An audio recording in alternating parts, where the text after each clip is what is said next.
Welcome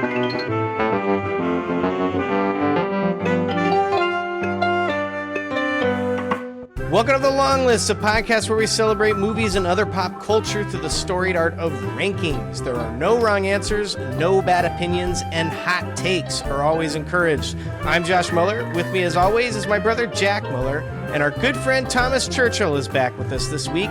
This episode is all about biopics. Ooh. Biopics, gentlemen, you know, pretty fun. If you would like to reach out to us, the Long List Podcast at gmail.com is a place to do it. Jack, I have a sense you want to say something. Yeah, biopics? Yeah, that's how I say it. Why? That's how I say it. Where did you hear that one? In the recesses of my mind, and that's just always how I say it. Said it. Okay. You say biopics. I say, yeah, biopics. And when you put it like that, it does make it feel more sci-fi, like it's a biopic versus like a biopic versus like a biographic. Thank you. Thing. Oh, Thank you. my God. You sound stupid, Jack. What would you say, T? Well, like I was going to say later in the intro, like I have a mixtape coming out, and it's called Biopic, and so that's and when I say it, that's how I say it. So when I think of You it, say biopic. I say biopic. So yeah. God damn it. Biography. Biopic. Or a biographical. Biographical. Good point. Yeah, Yeah, that's an adjective, though. Nobody says biop. Well, Claire Nocon agrees with you. This came up in like our episode 3 or something. We just haphazardly mentioned biopics for no reason. And she was like, does she say, does he say biopic instead of biopic? Yes. And then they had a big discussion. I didn't find that out until like 2 months later. I'm pretty sure in that episode. Film. No, don't give in. I'm pretty sure in that episode, it was the first time I've ever heard anybody say biopic, and I was like, sounds better do I that just way. Go along with it? No, it doesn't. It's a biopic. That's how I say it. Okay. Okay. Yeah. Okay, what you guys say. Thank you for supporting me, Tommy. Right. Yeah. Absolutely. Wait, what were you talking about? Go back to the mixtape. What were you saying about that? Let's do that. Yeah, well, that's kind of why I sort of reached out in the first place. You know, I was like, I've been watching and thinking about biopics for quite some time now. I had this idea for this mixtape, or having it be the subtitle of a series to kind of end the series out in my Thug Apatow series. So it's Thug Apatow 6 biopic, and they've always been abstract, and my rhymes have always been abstract. And so for this project, I was like, I want to get back to more like hip hop roots and just like storytelling rhymes and rhymes about like things that are real and more true to my life and more like kind of close to my actual experiences, as opposed to just like rapping craziness and going, all over the world with like, odd metaphors and stuff like that. So, I've always been kind of, over the last 2 years, I've been really thinking about and over, watching them and, just kind of going back and studying them. And it's been an odd journey because, there's been some big ones and some small ones. And so, and especially this list that we have here, I feel like it's such a, like we have 15 movies, which I feel like is such a scatter shot, but also it's like a good, like, chronology of, like, what these movies can be and, like, why I like them so much and why I like music biopics. And, this year Michael came out, so that's kind of like been a big conversation. So it's been just definitely a year for it. Yeah, very cool. At the same time, your music has always been very personal. So, like, it's always felt very biopic, or like, a glimpse inside Tommy's mind. Well, I appreciate that. Yeah. But that's cool to hear about your research on this one, is that you're actively thinking about this. At least that's what it seemed like you said, watching a lot of different biopics.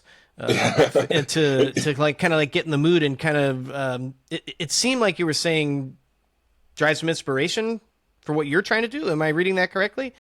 A little bit. It's also more of just like I just like them. There's been more frequent ones coming out, and I it's more of just coming from oh, like I'm all about like kind of defending the underdog a little bit. And I feel like they're kind of this underdog of a subgenre that everyone just hates. And people are just like really they see it as like a collection of tropes and a collection of like, you know, really cheesy moments. And Guilty. I'm kind of a sucker for it when it's done well and when the songs are really good or the artist is awesome. Yeah. And you know, and so yeah, like over the last few years, I'm kind of jumping back a little bit, but yeah, like A Complete Unknown came out, and just the conversations around that movie are just really entertaining to me and really interesting because as someone who's performed on stage, not a lot, even just a little bit, I just like have just an immense respect for anyone who does it regularly, and you know, and so just you know that Timothy Chalamet like learned the guitar and was like up there performing and like you know just singing this stuff. Yeah, you're talking about like the promotion around the movie.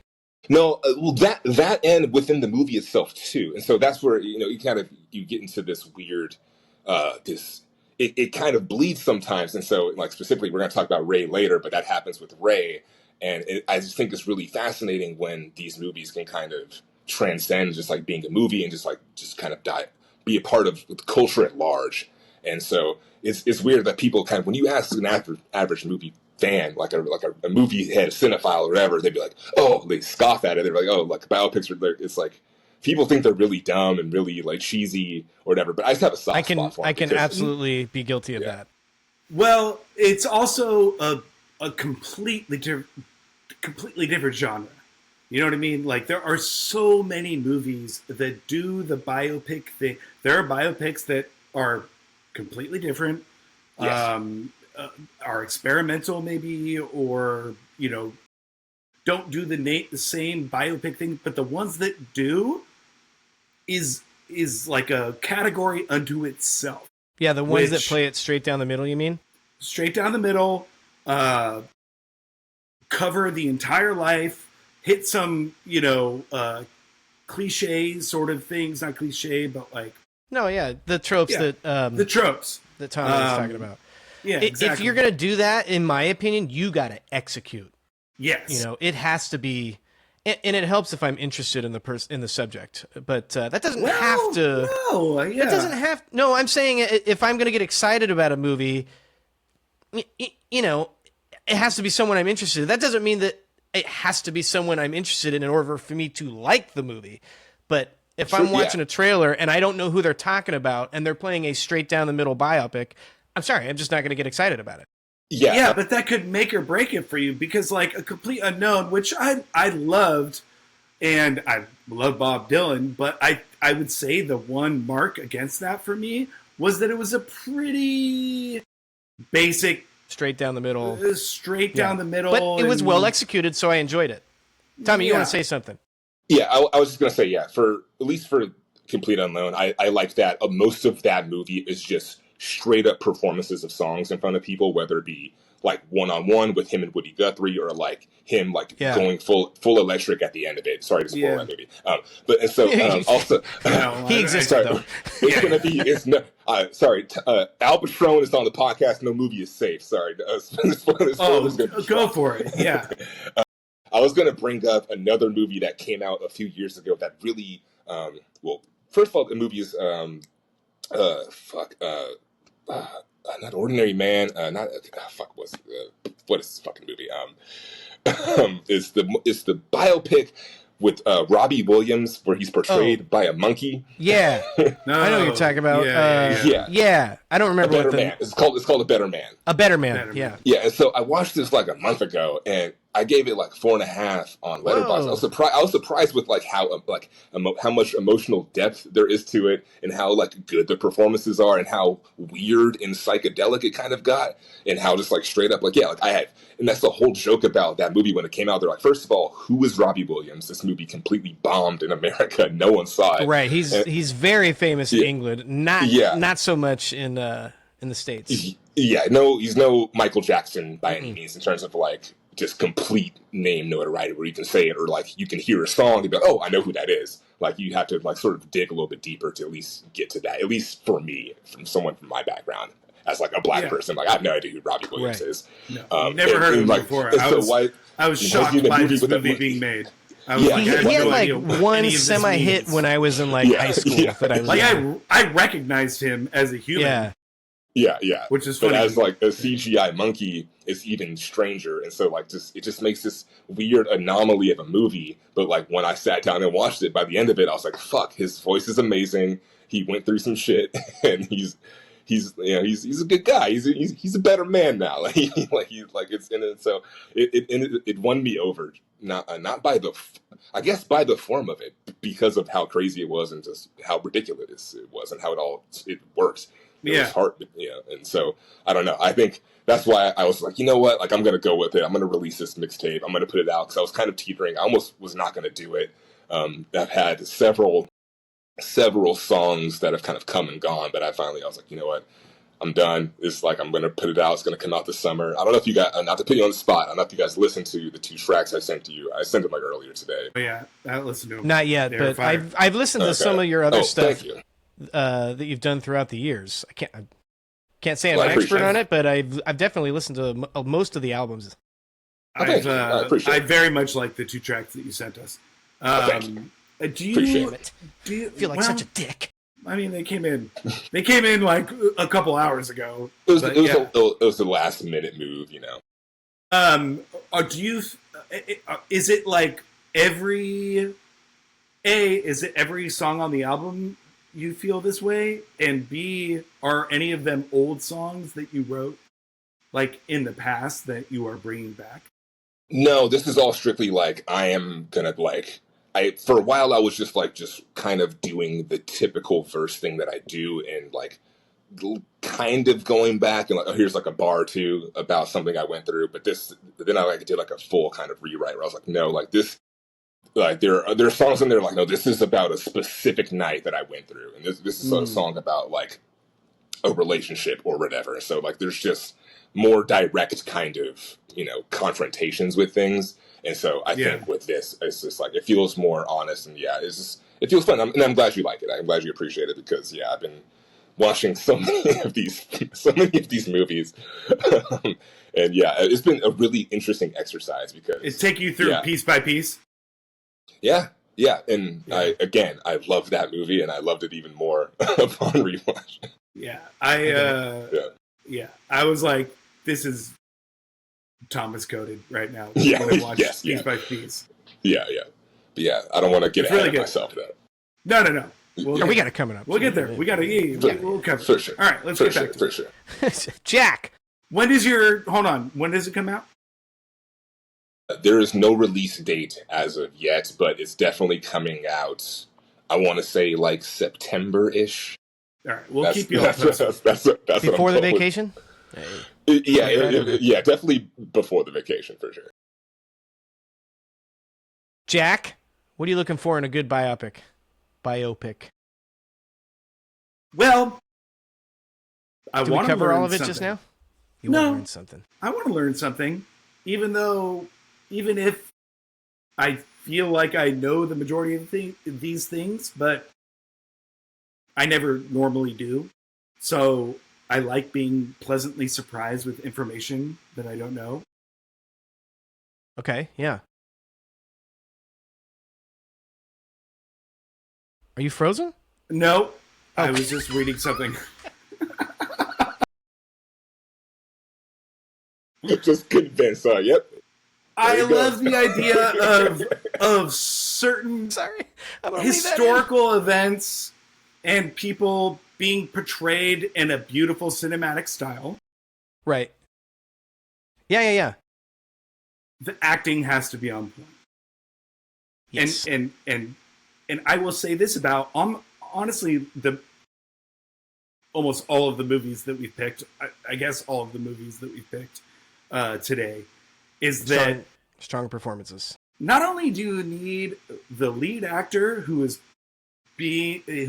performing the main biographical person, but every biopic has a strong ensemble of people that represent the rest of their life and all of it. Like, of course you need the main acting performance, but you usually have like a good 6 to 10 people who are extremely important in the story.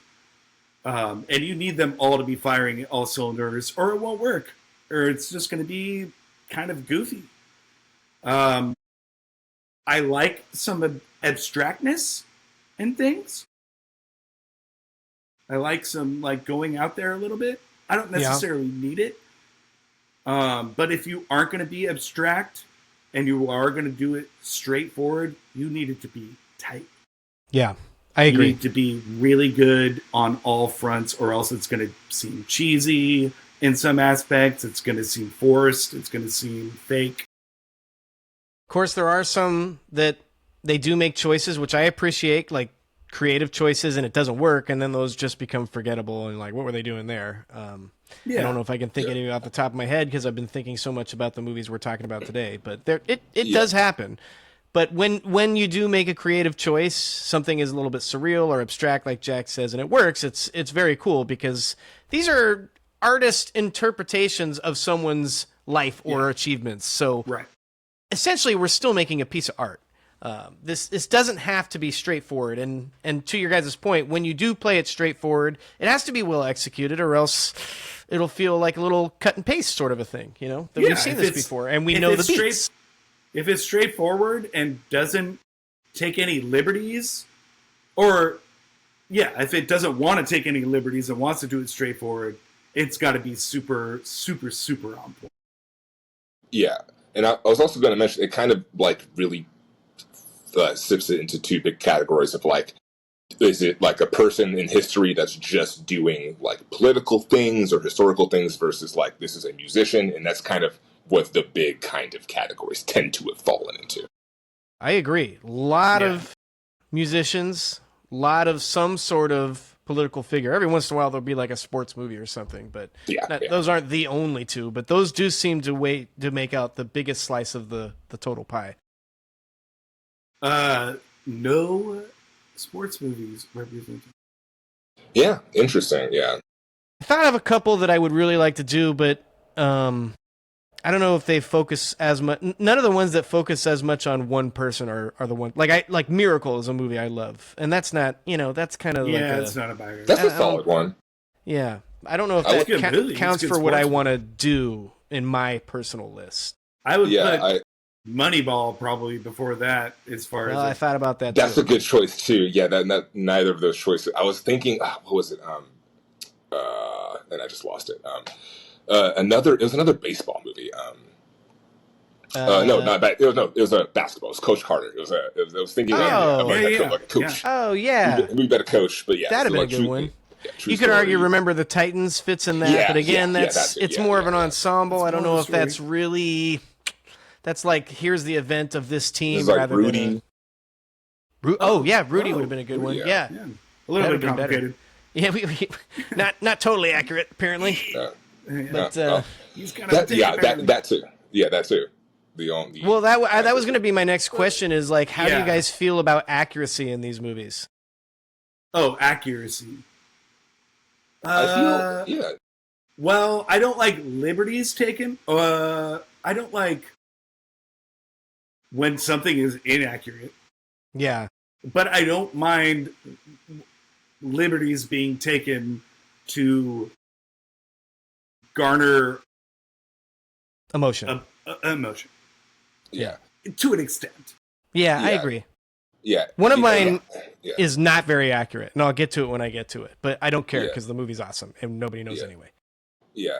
Accuracy is a little bit of a tricky one because, like, I think it, like, also in the most recent thing is, like, I had mixed feelings about Michael because it was basically hamstrung because of several legal reasons, and because of that, like, we can't talk about several portions of this man's life and make it a more accurate depiction of his life, and therefore we get a lesser movie, in my opinion.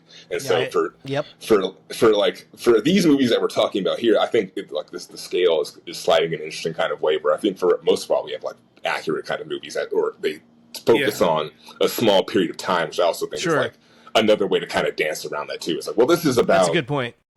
This specific moment or this specific thing, and so it's not really about like what happens later or too much of what came before. And so, I think it really comes down to the subject, and so that's like the big thing. But for the most part, it's like I just like when it kind of going back what Jack says. Like I like when there's broad kind of strokes in good ways. One movie I watched recently that kind of like left me feeling not great about it, because like once I started reading about how inaccurate it was, I was unhappy. It was The Doors with the Val Kilmer movie. Early 90s. And apparently one of my favorite scenes in the movie is when they're in the desert and they're like tripping and stuff. It's like it never happened at all, or like, and I was just like, damn, like that's kind of a bummer that my favorite scene in the movie just like is a complete fabrication, and so that kind of really let me down. And so Shout out Wayne's World 2, by the way. I was about to say. Yeah, I haven't seen Wayne's World 2. Well, you've basically seen it if you've watched The Doors. Right. Okay. Right on. There's a whole thing about that movie. It's pretty good. Yeah, and The Doors is pretty good. I mean, I haven't seen it in a while. that's one where it's like everybody's tripping and just like, it goes all these different places and Kind of Morrison like is the members just- of The Doors. Yeah. Exactly, that's what I'm saying. It's Yeah, All right, I'm going to it's jump a here. good- We got to keep this thing moving. Yeah, that's what's like. Some stats for you. Yes. Highest grossing biopics ever. You ready? Oh yes. The 800, a Chinese film. 461 million. The Greatest Showman, 471 Wow. million. Yeah. Hugh Jackman. Yeah. I have it on my wall over here. 461 million? 71 Yeah. million. Damn. The Conjuring, Last Rites. Shout out Tommy on that one. Tommy's first. His first run choice through. was the first one. Yeah. That made But it 500 also- million. yeah. Okay.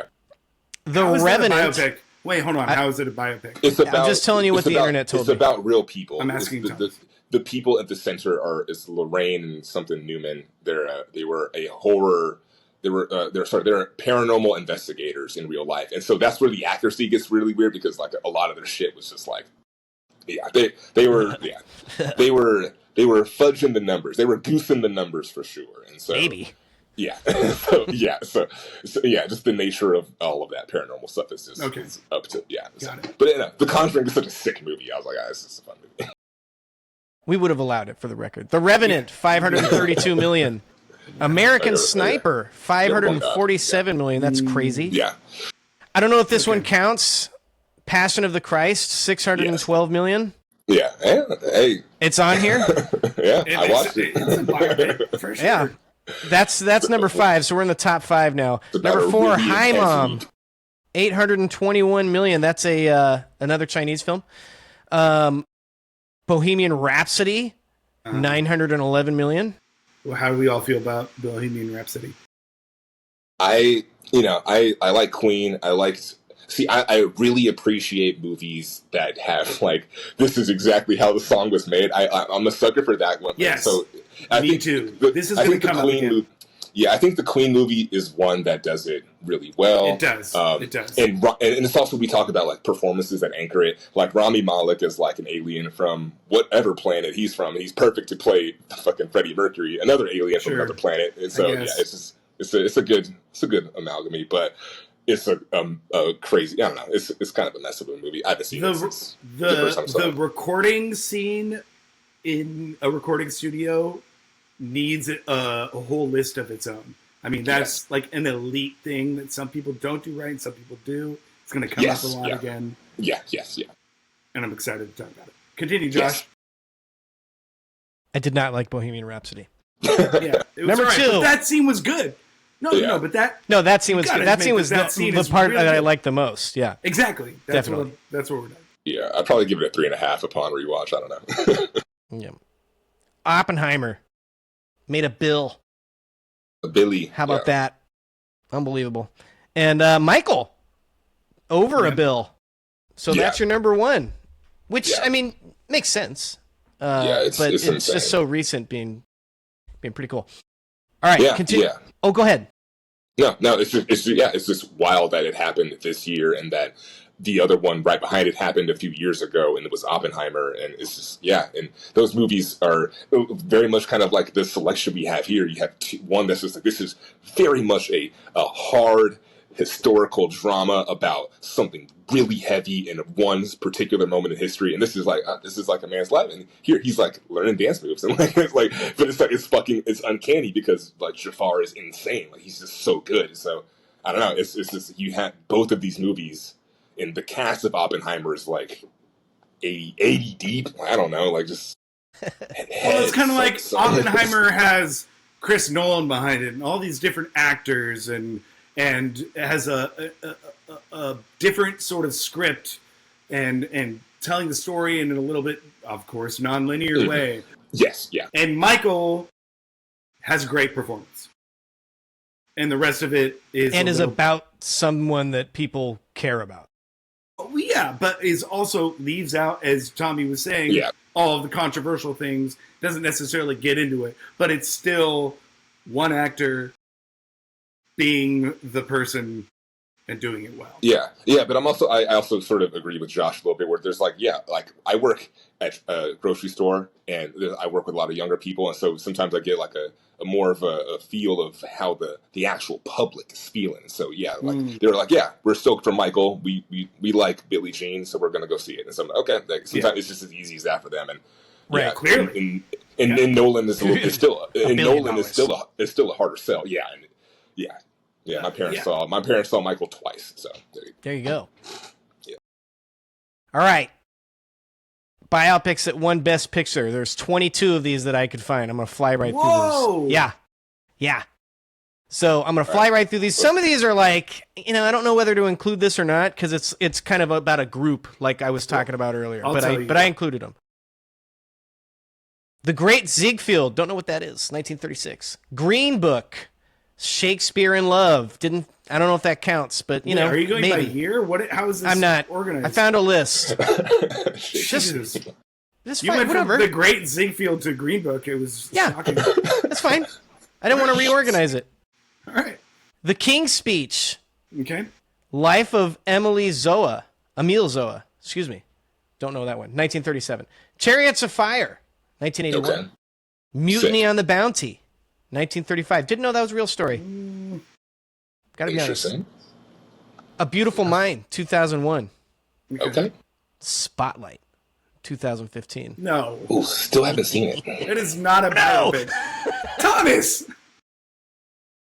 This should be required viewing for everybody on the podcast. No, I'm kidding. Yeah, Sound of Music. 1965. Spotlight on Office. Yeah, it's not a biopic at all. I didn't make this list, for the record. I found this list. Okay. And it was on here. here. That you should tell people that. If you think that I'm going to take Spotlight off a list for this episode, for this podcast, you're wrong. It was on there. I didn't put it on there. I lost my list. Here we go. Sound of Music, we got that. Out of Africa, 1985. Jack, your favorite, Argo, 2012. Fuck that movie. It's not a biopic either. It's about a historical moment. Saying it was on the list.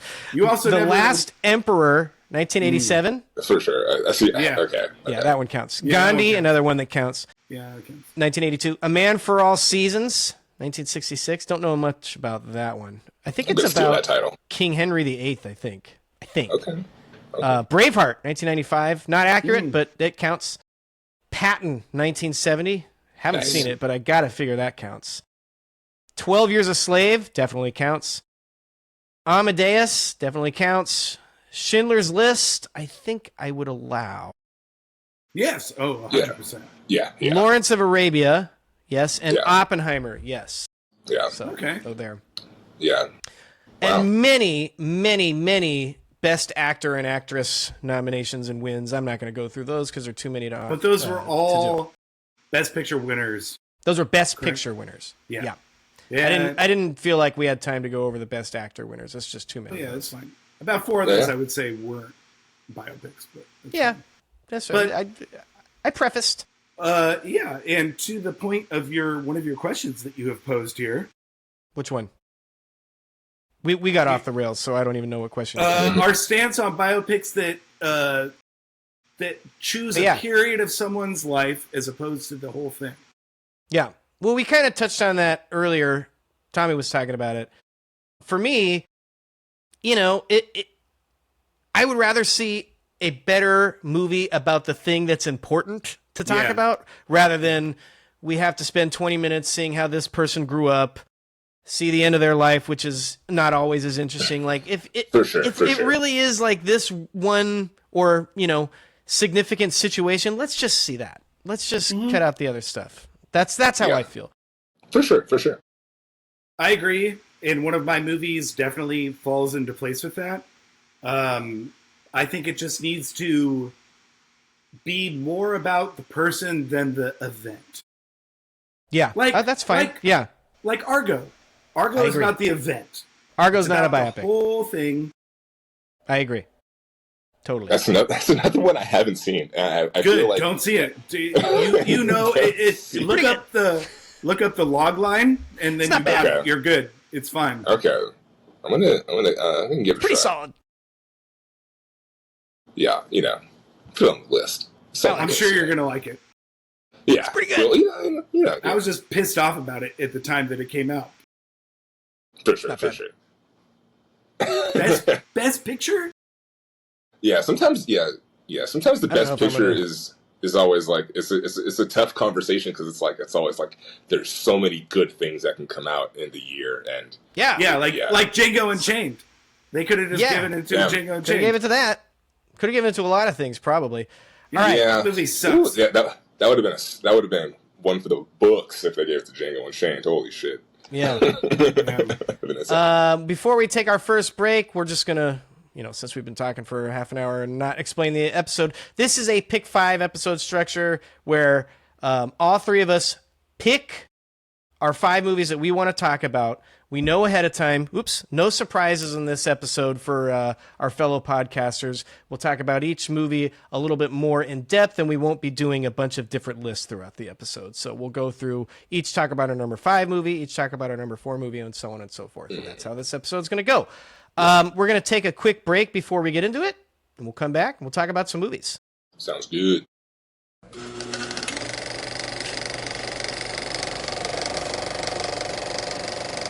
All right, we're back. We should probably clarify these aren't necessarily our 5 favorites of the biopics, but we these are the ones that we felt like we wanted to talk about. So, right, for various reasons.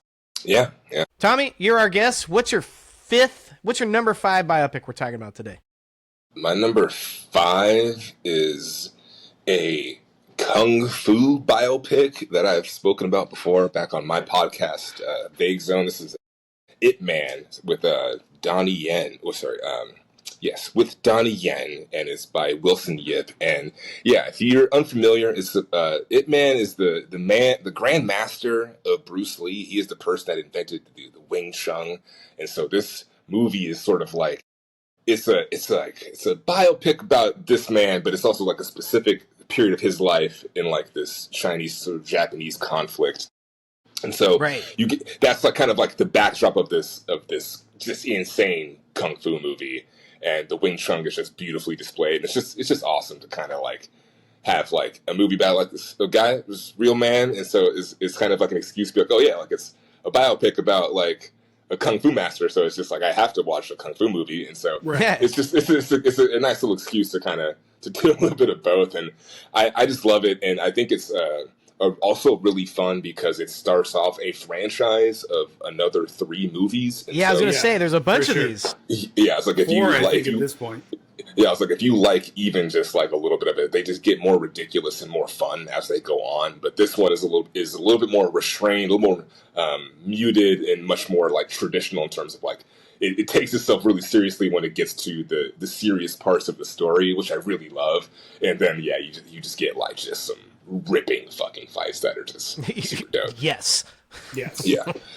I'm embarrassed to say that when I watched this, 10 years ago or whatever it was back in college, did not know that it was a, true story or that it was based off a real person. I just kind of like went with it and thought of it as a kung fu movie. Yeah. Or but like Wang Chun. Awesome, even if that was what it was, Oh, 100%. I thought it was But the fact that it's like a real dude you put is it on cool. You said it as this list, and I was just like, oh, I was a little embarrassed. I'm going to be honest. Nice.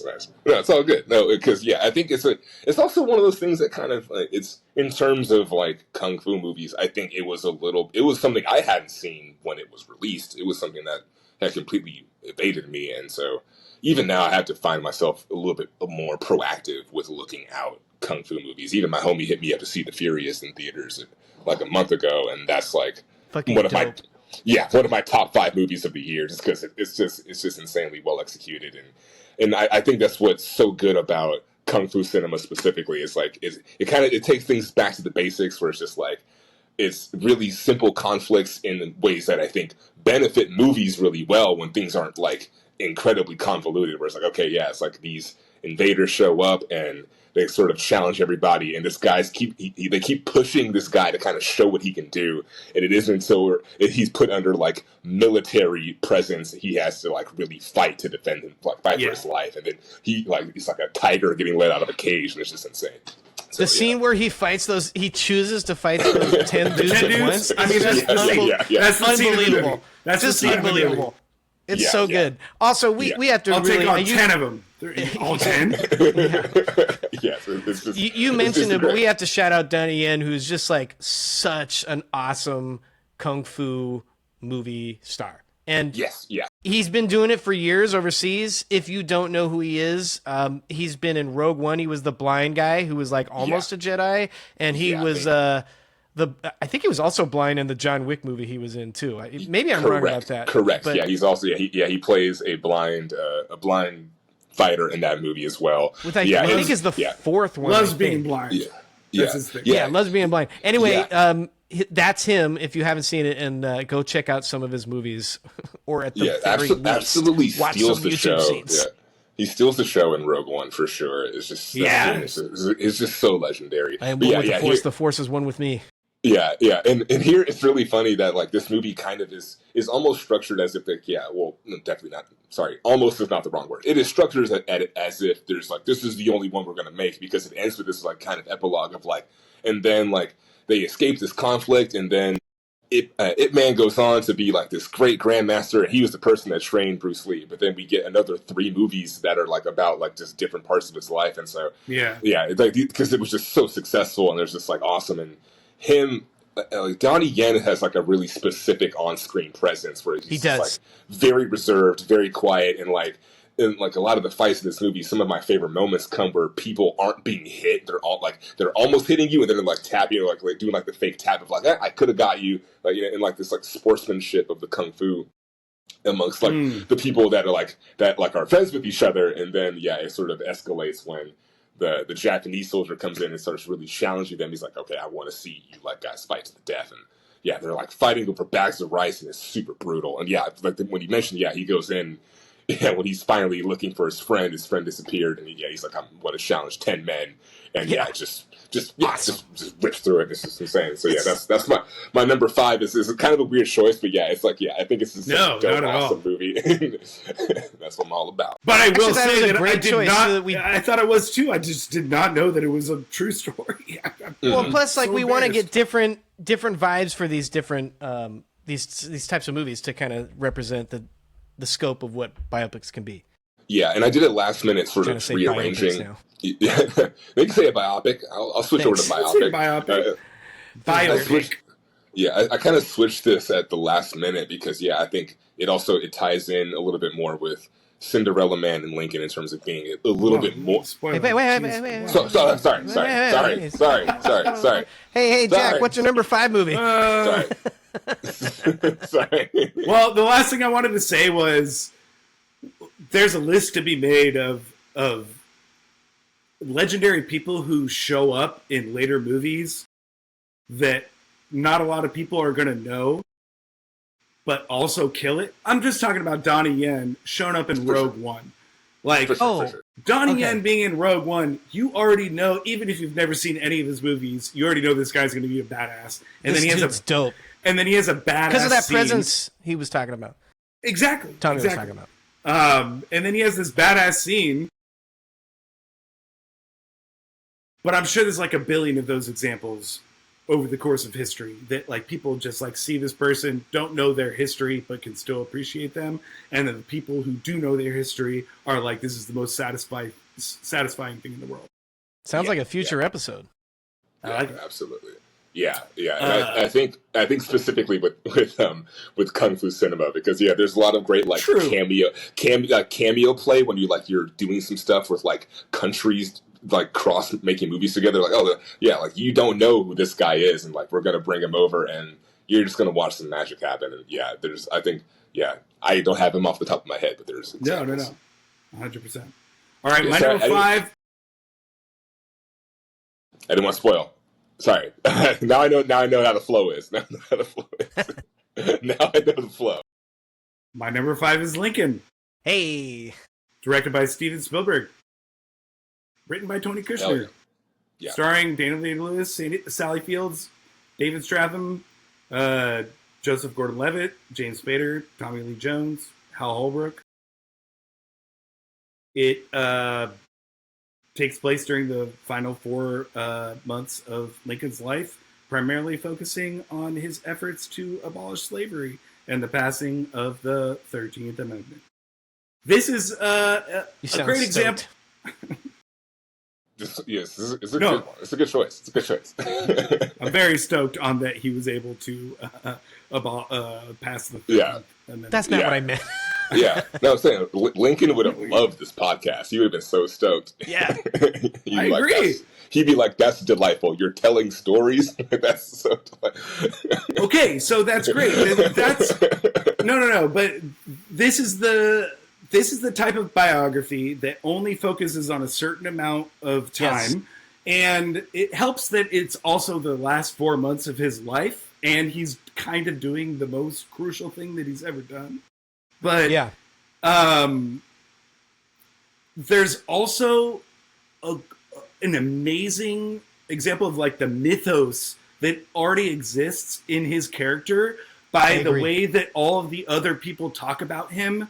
And they're like, he's already Lincoln in the same way, in almost the same exact way that we think about Lincoln now is like the way that people already thought about him at that point. So and he also reflects on his life like both him and Sally Fields like reflect on him being a younger person a lot in the movie. And that's what makes it an actual biography. You know what I mean? Yeah, it's not like one point in time. It is one point in time, but we understand who Lincoln is by everything that's going on around him. I agree. Yeah. They're not necessarily giving you the whole story, but they're giving you so much characterization, and he's performing Daniel Day-Lewis is performing the character so well that you can see the toll the previous years of his life has taken on him. They constantly reference the Civil War. He's clearly graying. People throughout the movie are telling him how bad he looks over the course of the last couple years. Yes. I think there's a scene with Ulysses S. Grant at the end where he specifically says that in the last 5 years you've gained 20, or I don't exactly remember what the line is, but something like that. So you don't need the entire story of his life to be able to explain him as a character, and they spend so much time doing that, even though they're talking about passing the 13th Amendment. They're spending so much time revealing Lincoln's character that you get the scope of his life that way. Yeah, and we get that as long as a process movie. You know what I mean? We get the whole passing of the bill, and it's an ensemble. It's like I was saying before, it always needs a good ensemble. All the supporting cast needs to be on point firing. But you could just like literally like let Daniel Day-Lewis just be Lincoln forever. And the fact that everybody's like, stop telling stories, and we get the story. It's hilarious. It's one of my favorite movies.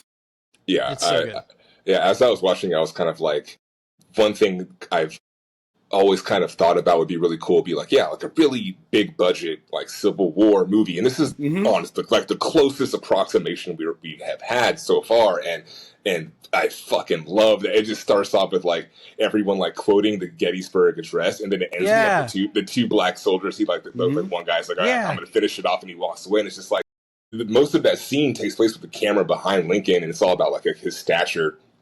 And then another great scene later on, I forget exactly what the context is, but it's Adam Driver is like doing something with a letter, and this other character. It's the best scene in the movie.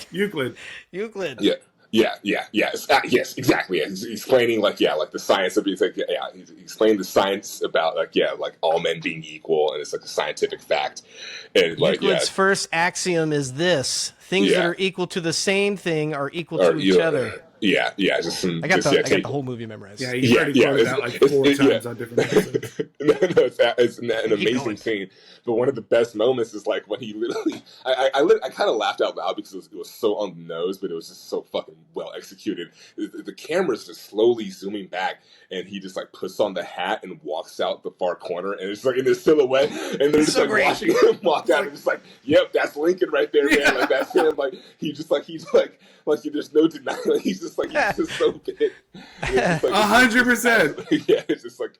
Yeah, just the walking away into the light was just like, it just spoke so much into that moment where the music is swelling and we're just like walking. Yeah, we're just like, we're like in these spaces with this person and it feels very real. And yeah, we see all of the spectrums, whether it be like the weird relationship with him and Joseph Gordon-Levitt and him like just begging to like wanting to be on the front lines and just like wanting to go to war and like no, like you're like I will. He's like there's been a lot of like one of my favorite lines in the movie is like there's been a lot of fathers who've denied their sons being able to go to war, but I'm actually the president, so I can literally say you cannot go to war. And so it's just well done. It's like really good. It's great. They do a great job of the mythos and the person, like the humble person, and like seeing him interact with his family in like personal ways, and the scenes with Sally Fields are she's great. So good. Yeah, I wrote in my notes that every time she shows up on screen, that like the movie wisely recognizes that what they have going on is much more of a melodrama, and then it just like kind of shoots it that way, where she's just like on her knees, like and then he's just like it just feels just so, I don't know, it like pulpy, and I don't know, it feels very aware of like just the like. I don't know, the tension is being drawn from from these extremes of like how she's feeling, in which she literally you looked at me that night and you saw what real sadness looked like, and I was just like, yeah, like that's like some 70s afternoon drama, like soap opera type shit. Where it's just like, our guy's you have no idea what real sadness looks like because I lost both like my sons, and you're handling all politics. Mary Todd is like, like frequently considered insane at certain points. Yeah. And this gives her light on being like emotionally traumatized and clearly, I don't know, mentally like unstable, but like she's going through a lot and it humanizes it a lot, but still gives reference of her being going through some shit. They are playing with the notion that you might already have of Mary Todd Lincoln and doing it well and giving her a backstory and more characterization. And then she also has those moments where she talks down Tommy Lee Jones and his crew as they get to the party, and she just like totally rips into him, and it's just awesome. They give her moments too. So really, really good. And again, a great ensemble. Yeah, every time Tommy Lee Jones is on screen is fantastic. And then just like the ultimate reveal at the end. It's just everything is just like just perfectly executed. Yeah, fantastic. Yeah. My number 5 is Cinderella Man, directed by Ron Howard.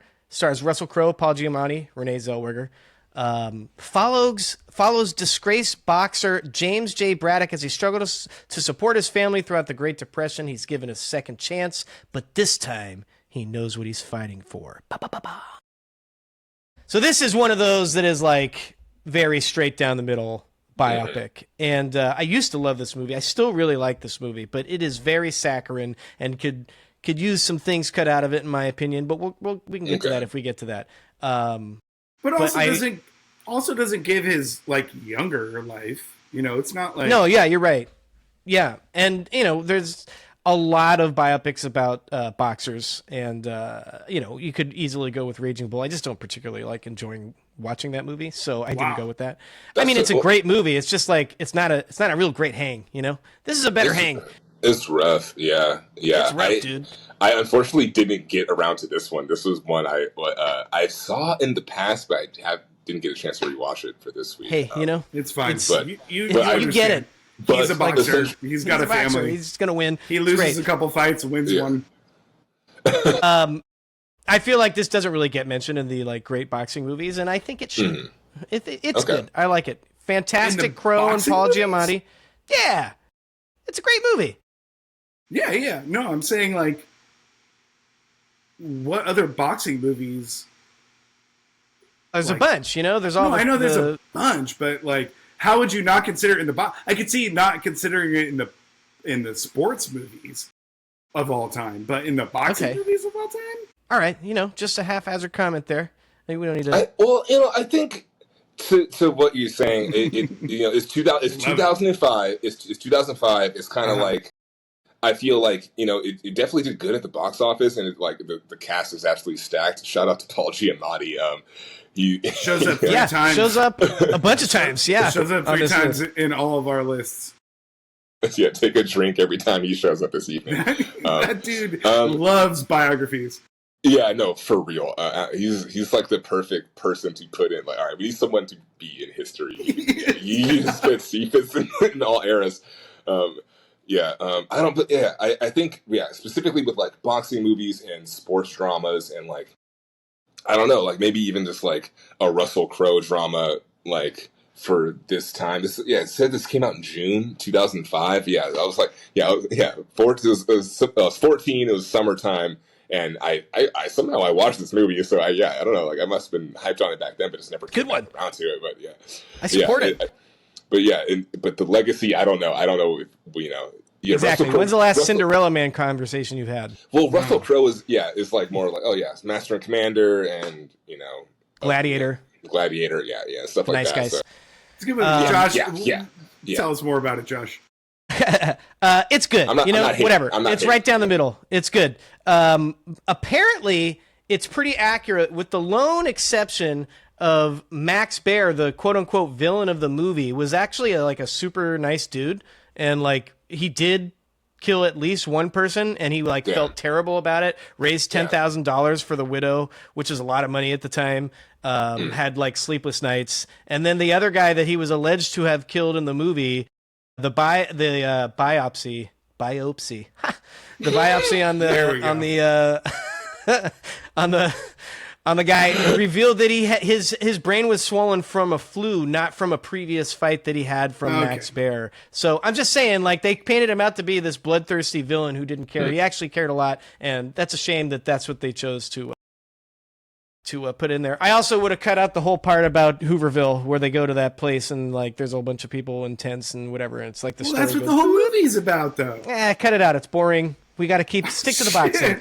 It's about the Great Depression. The movie slows down.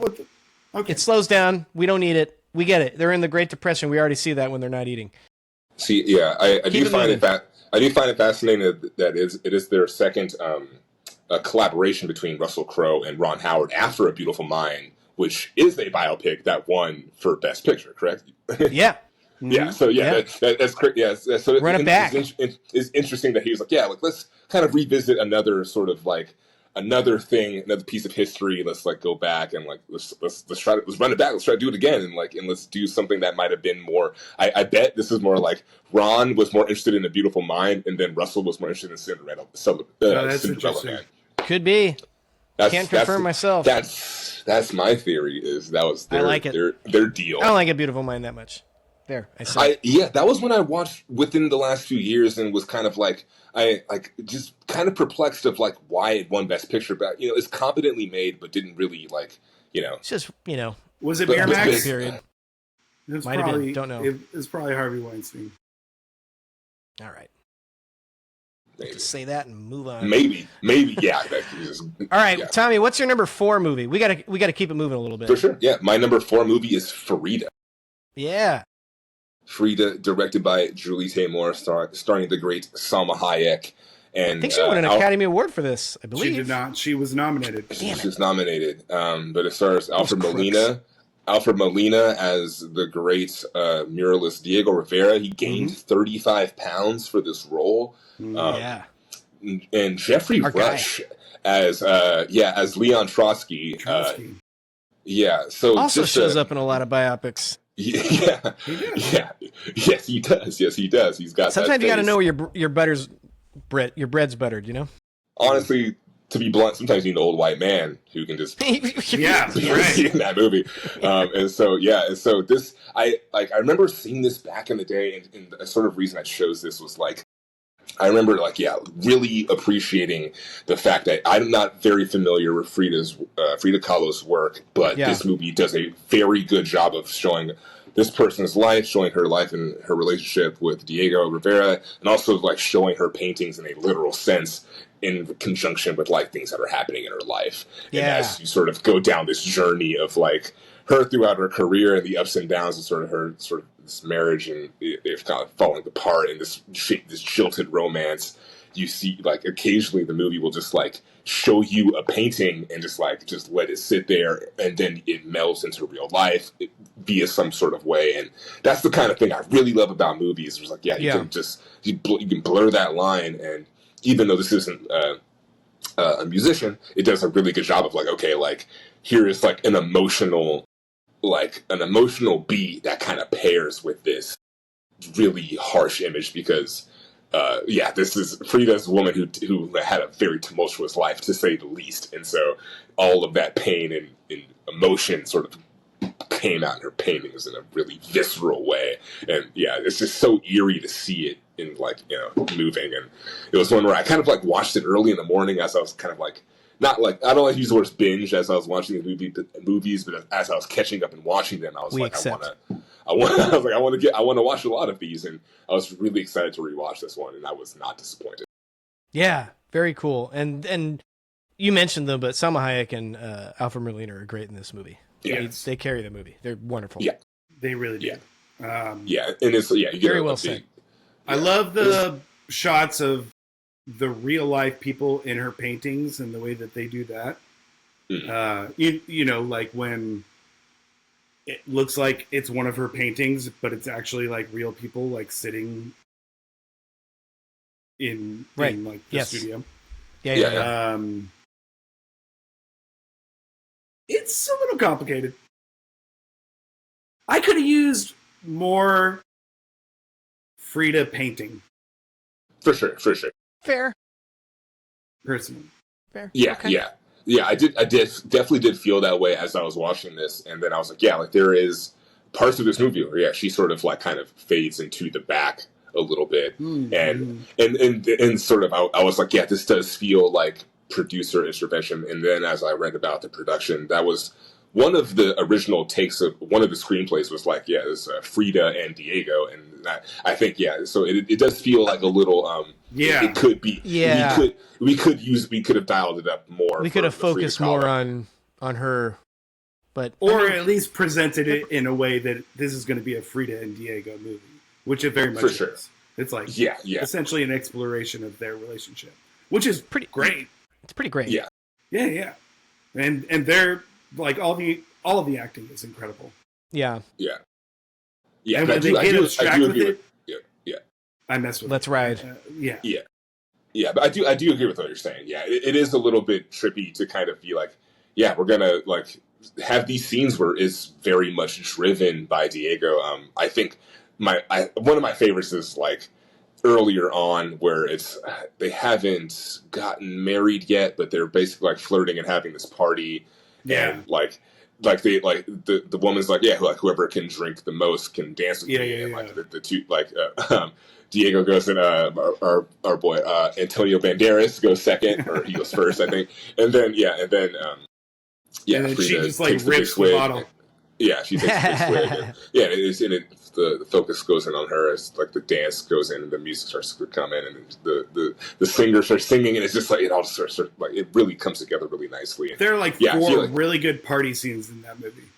Yeah, that are all like different. Like there's a bar fight scene, and it's all over the place. Super intense. I like the end when she shows up in the bed. Hey, that part. Yeah, that part is awesome. I wouldn't leave my bed. Yeah, hey, that pour part me a drink. I won't have one at my funeral. Yeah. Literally, it's like yeah. There's like a portion. Maybe that was disrespectful. No, there's a portion of the movie they're drinking straight tequila in that first half of this movie. I was like, no wonder she had health issues. It was like, I don't know. No. She got impaled by a metal bar. Right. Yeah, super intense. And I remember when I'm I sure the first saw tequila it, didn't when I help. remember when I first watched the movie and it kind of switches over to that weird like claymation animation kind of thing, I was like, legitimately, I was just like, I don't really know what's happening here. But upon rewatch, I'm like, yeah, like I know, like okay, yeah, this is a life changing car accident that the director has chosen to depict in a much more whimsical way, even though what's happening. Well, is yeah, really and horrific. the train scene is very bizarre. And Going back to these choices that we talked about earlier, yeah. They don't always work in these movies, but I like it when people make clear choices. Yeah. And we have enough movies that we can allow a filmmaker to do whatever they want. Hell yeah. You know what I mean? Especially, I mean, they're depicting an artist, when you're depicting an artist, I don't know that I want something straight down the middle with no creativity applied to it. Yeah, and so to Jack's point, it is, when I was watching it, I was like, it is a little disappointing that for the most of this movie, it feels like a romance movie, and that kind of feels like it could be more like, let's just see painting, let's just see more surrealism, let's get crazier with it. But then I think, okay, maybe like, in order to get this made, you might have had to package it like that, and you might have had to sort of take some steps back and then be like, okay, like we can get crazy with it visually. We can, set the fucking painting on fire at the end, but we need to have like a romance at the center of this just to like sell it as a movie. And so that's where like the movie parts of these kind of comes into it, where it's like, okay, well, yeah, like it could be an artist, it could be a politician or whatever, and sometimes the scale is just too broad. And so, like for some of these are like, you can. It's nice to kind of focus on this and the funeral and the bed and the imagery of all of that really bookends this really beautifully. Where like it starts off where like you're preparing for something and this bed is getting carried out the window, and then at the end you realize after, I was in tears when she was like, yo, like my body has betrayed me. Like I have like, and I as the person who's been to the ER one too many times recently, I'm like, yeah, like I fucking feel that of like, yo, like sometimes you just go through some shit of like, yeah, I need to just recalibrate or whatever. But like for the people who have gone through like the severe chronic pains, it's like, yeah, like this is like, I feel like a love letter to to people who've kind of gone through that, and it feels like such a really that was like her whole life, and I was surprised that the middle of that film didn't really like portray that. And the third act of Frida is like what Frida is all about, I feel. And really gets into the fact that she had chronic pain and was going through a lot, and everything that had built up with her and Diego Rivera. The middle of it kind of like scoots beyond that, I feel like, and doesn't really tell the audience that she was always going through these like for sure horrible inside feelings. Anyways, it's a good movie. Yeah. For sure, sometimes, things, Who knows what they probably had to hash that out over 1,000 times, leading up to the point where like, okay, well, we gotta make a decision. But yeah, that's my choice. Jack, what are we on? 4? Yeah, 4. Love and Mercy. Mm-hmm.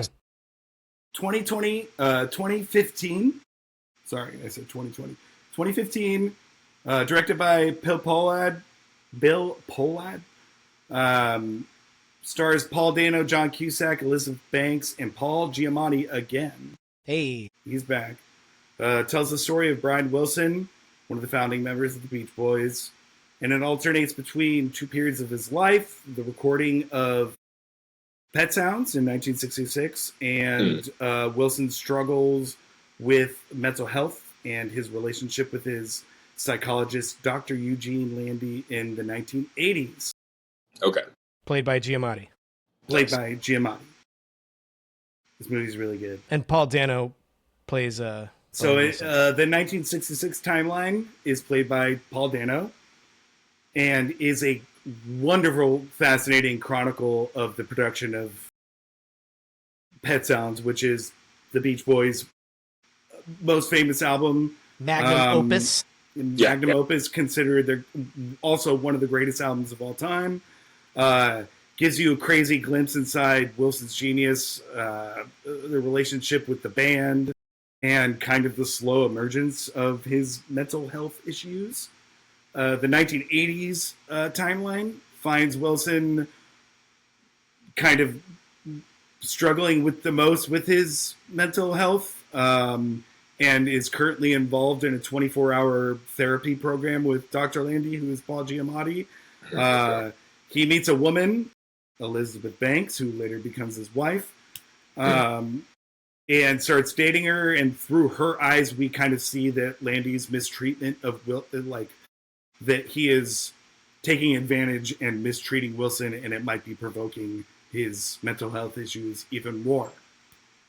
I think both of these roles and this casting is like brilliant. I think that Dano is young Wilson and Cusack is old Wilson. They're both doing both of their things. Sorry, to hit the mic. But it's perfect for what the role needs. Cusack is kind of a more out there, like, you know, older, mumbling and like talking all, you know, whatever he's doing, kind of John Cusack sort of thing. And Dano is more of a like vibrant and like, you know, more like in your face sort of representation of a vibrant young musician and whatever.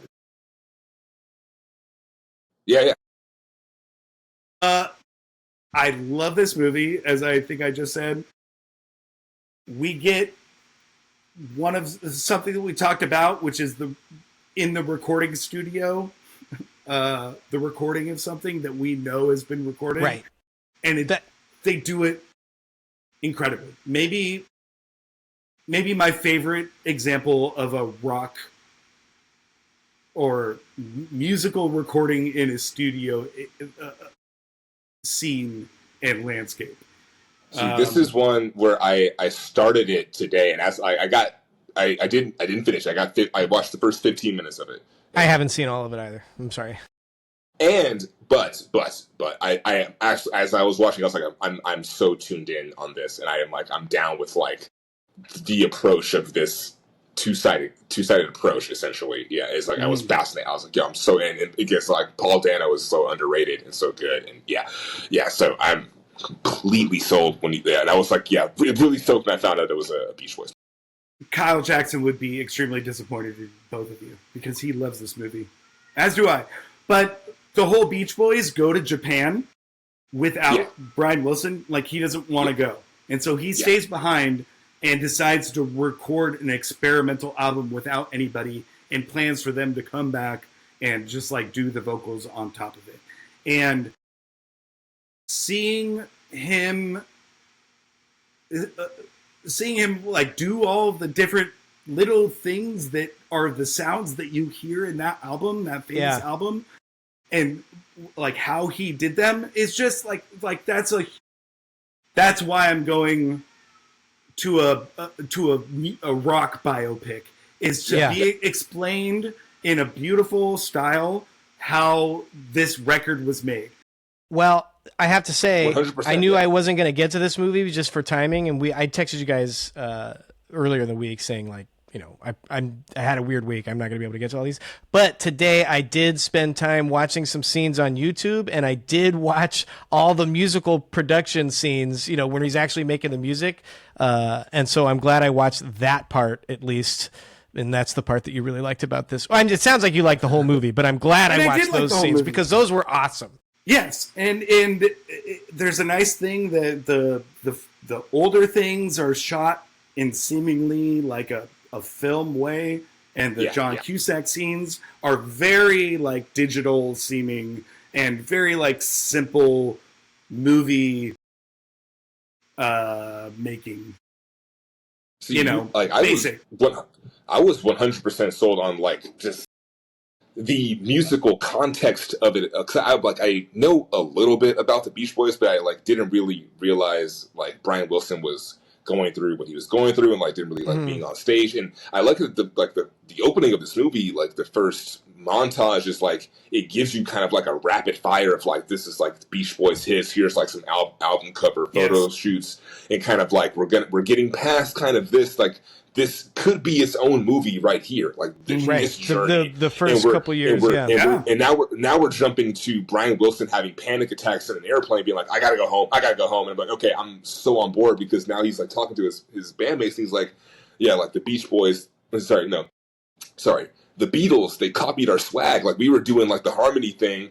We were doing la la la, and they were doing dee dee dee. Like they're biting our bars over there. First of all, so the fact that he's like, he wants to make an album to compete with the Beatles, I was like, this is a really, really cool, like, just the context of it is just awesome. So I was like, yeah, like, I'm totally on board. So yeah, and then he went and made a totally absurd like album that nobody was asking for, and this is one of my favorite tropes of any sort of biography or biopic, is like, the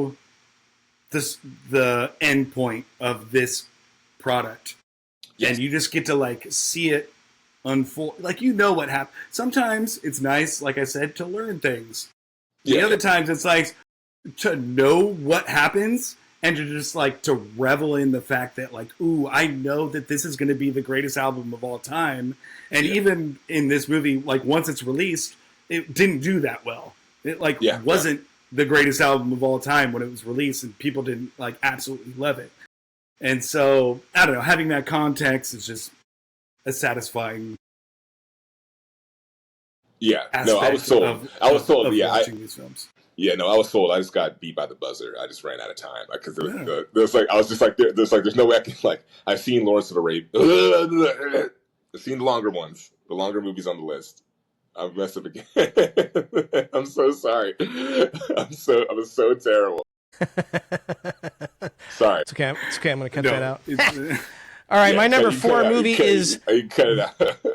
My number 4 movie is The King's Speech, which is again kind of another what? Couldn't believe you picked this one. Anyway, thanks. I must have missed something. I don't know. Anyway, this is another straight down the middle sort of biopic, and stars Jeffrey Rush and, more importantly, Colin Firth playing King George VI, and also Helena Bonham Carter as his wife. It's directed by Tom Cooper. Follows the future aforementioned King George VI, and who has a stutter, or a stammer, as they say in England. Chronicles his struggles as he remedies the speech impediment and ascends to the throne, culminating in a nationwide speech that he must execute to show strength and unity for a country in the midst of war. So good. A lot of I like this movie, and a lot of people don't. I know. Because, was that what you were referencing earlier? Yeah, everybody's stupid. A lot of people don't like this movie because it did beat The Social Network for Best Picture, which I will admit I don't agree with. And The Social Network is better. Yeah. And also... But nobody knew that at the time. I mean, they knew it at the time, and it was like a thing. But now The Social Network is going to be one of the greatest movies ever made, and The King's Speech is just going to rightfully go away forever, and nobody will ever talk about it because everybody's so mad about it. But The King's Speech is good. Yeah, The King's Speech.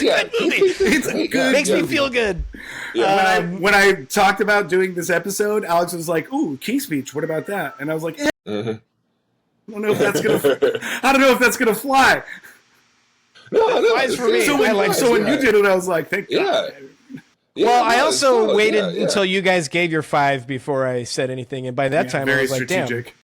Well, I was like, I'm going to let Tommy choose his first, and then I was like, I guess I'll let Jack choose his first. I don't think I let you get all 5. No, you did have 5. As soon as Tommy T put in his 5 immediately, and as soon as he did that, I put in 5.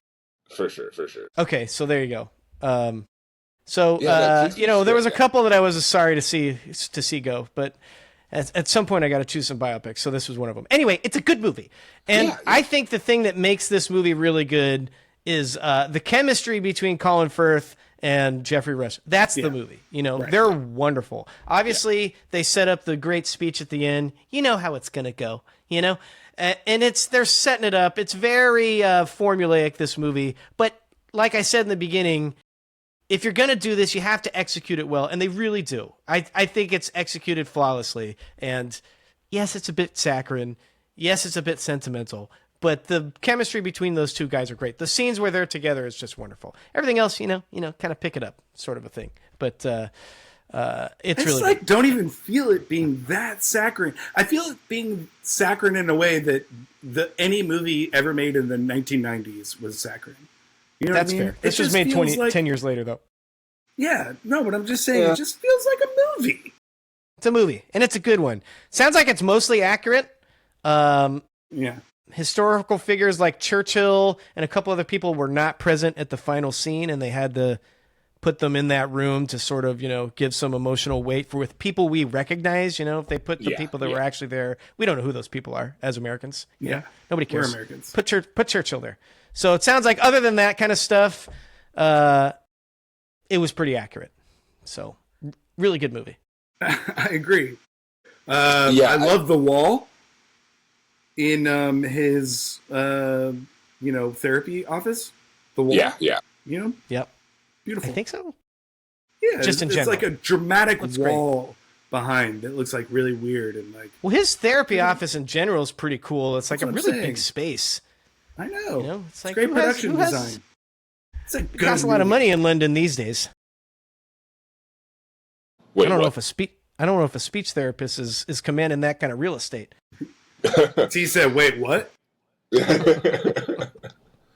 Just saying. Yeah, no, this one's solid. This one's solid for sure. Sorry, we went off in a different direction there. Sorry. No, absolutely. We had a lot of emotions going on. I think people are tripping about this movie too much. They are. It's a good movie. You should glad watch you The did King's it. Speech if you haven't. And if you're not that into movies, this is like the perfect one to get into. It's a good feel-good movie. You're gonna get not a lot of stakes. Actually, they're going to war. It is a pretty big stakes, but all he's got to do is It's a Clean up precursor the to The stammer a little Crown, dude. It's like yeah, that's true. Same king in the beginning of The Crown. He dies though. Yeah, I feel it might also be like the last I guess The Crown is a good example of that kind of British crown culture still being like something we watch. But I never was really big into the royal family and stuff like that. I'm not either. And so I don't know. Like I don't really The follow king that. notwithstanding. But I just remember Or the King's Speech. this is a fun movie, because you have this great play between like the poshness of the king and just like Yes. the teacher Yes. being like fuck you, just say shit. It's like this whole swearing montage. Yeah. Is like brilliant. I love the swearing montage. I love when they like go to Jeffrey Rush's house and meet his family. Like is that the best scene in the movie? Maybe. And I Helena do like the Bonham Carter is titular there? King's Speech. yeah, of course. Love my guy Jeffrey Rush is like giving him pointers, and one time he's like struggling to say something, and one of the tricks he says is that you should swear, and so they cut to Jeffrey Rush, who silently says fuck a bunch of times. Yeah. He goes, Yes. to get him to like get out of his. It's great. Makes me laugh. Yeah. All right, It was really good. Tommy, what's your number 3 movie? My number 3 is Straight Outta Compton. Yeah. Yes. Directed by F. Gary Gray. This is starring O'Shea Jackson Jr. in his this is his feature length. Yeah, feature I believe debut. so. His first movie. Corey Hawkins, Jason Mitchell, and Paul Giamatti. Paul Giamatti as Jerry Heller. And I chose this one because I think it has a lot of the things that I like about music biopics, where it's like, okay, there's like songs being recorded and made. It has like a really big sort of feeling in terms of like how this band kind of connects to the culture at large. And it's just like, in terms of it going through like this period of time is a really fascinating time in terms of like, you have like police brutality and gang violence sort of colliding with like the emergence of gangsta rap and like just this shifting of music, and it has some moments that are very cheesy and on the nose a little bit in terms of like people saying stuff that is very specific. But besides that, I think you have a very good performance at the center of it with O'Shea Jackson Jr. as Ice Cube, which is just like an uncanny kind of performance. And then, just the fun of just like. We should also say it's his kid. Is his kid. Yeah. And he looks exactly like him. It's unbelievable. Yeah. Good job by him. Yeah. One of like I feel like this is the first time a movie is kind of doing it in this way so specifically, where you have like, yeah, this is a an artist who like, we're all familiar with that exists and like has been in movies and that we're very familiar with how he looks, and so he's going to be portrayed by his son specifically, and it's going to be very good. And I don't know And if it's that's great. yeah. So for this, yeah, it works really well. And I remember me and Adam RC, we saw this together in the theater, and yeah, just like it opening up with just like yeah, just like the sounds of just Los Angeles and Compton, and yeah, it's from Great the very LA beginning. movie.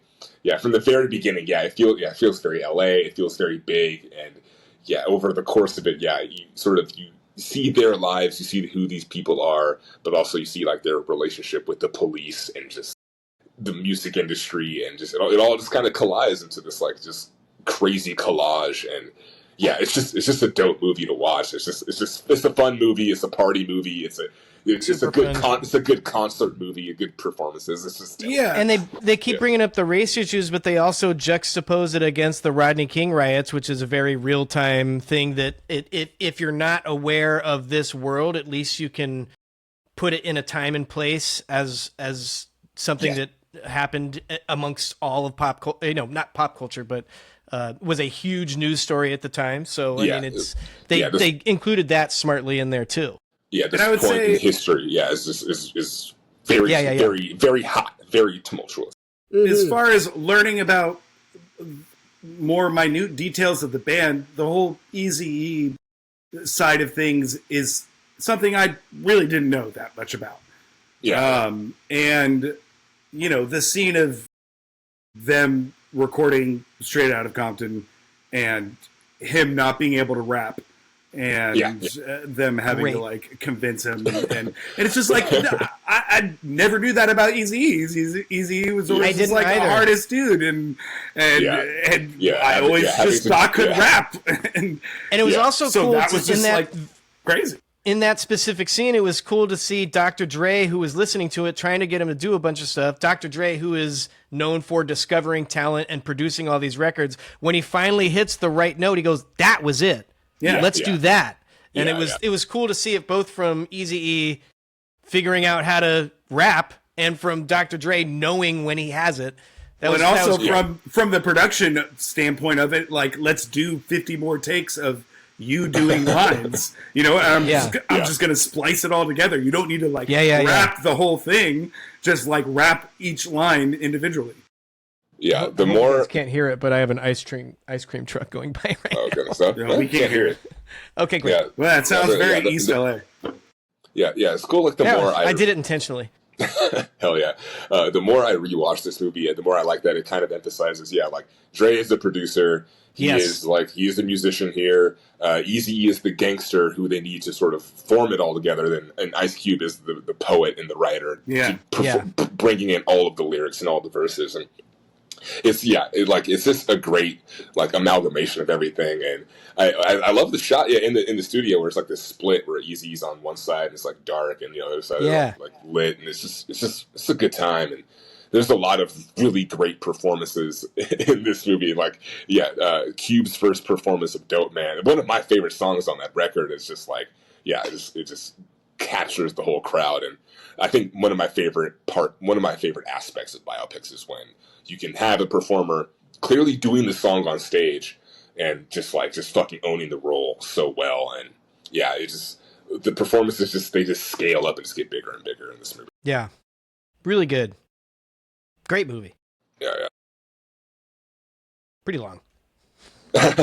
Yeah, it is. Yeah, it is long. I would say, like, I'm a big sucker just for hip hop. I am wearing a Wu-Tang shirt right now. There you go. And I just love hip hop biopics in particular, even the ones that are a little shakier and not as great, because I just look at it as just one like cinematic universe where sometimes Suge Knight will just show up and just ruin everything, and it's not good. And it's just the Suge Knight in this movie is the best one. And it's the most super menacing. Scary.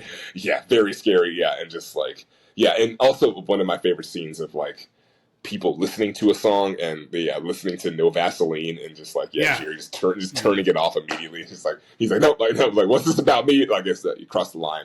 This is bad. I was gonna say the Vaseline part is also elite. Yeah. Yeah, and so I do feel sometimes some of these they do get bloated and get really big, and in particular, yeah, for this group and for this period of time, I think, yeah, you could make an argument, and there are movies for all of these people, and so like, or for some of these people, for sure. and so like, we have several Tupac movies, a Biggie movie, and so yeah, you could argue, yeah, you could have just an Ice Cube movie and just a movie Definitely. about Dr. Dre, and so yeah, But they watched do give each of the characters their own story and their own arc, and they spend the time. So I mean, it is long, but like it's not slow. It's very good. Yeah.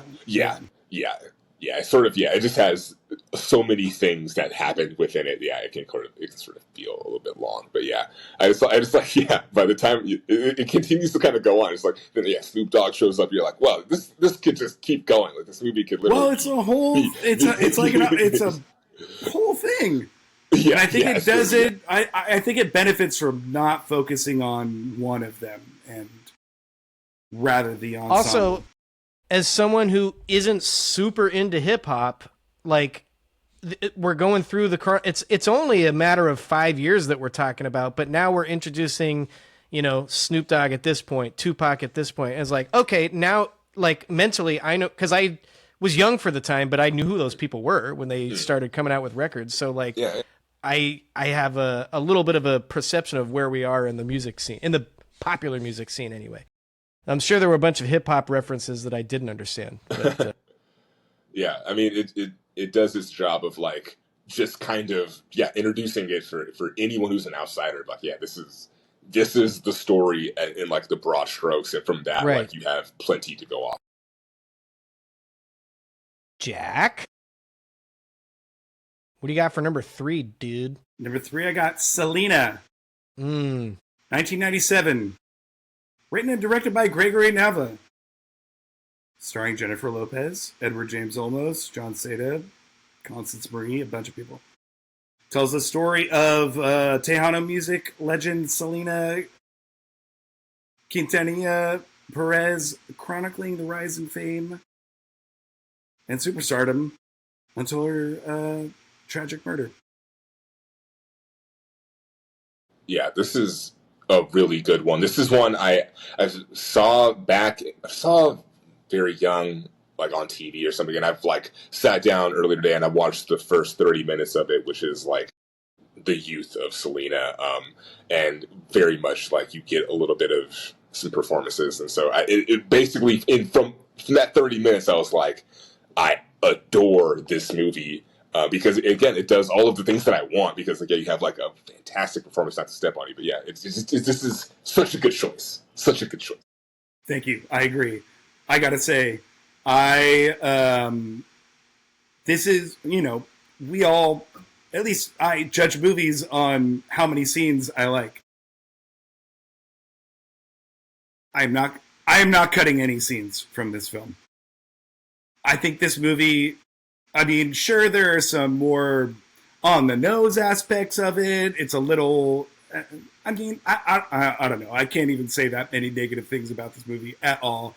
I think every scene is important, and it's great and enjoyable.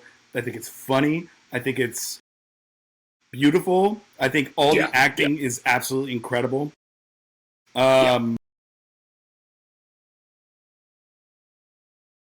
Josh?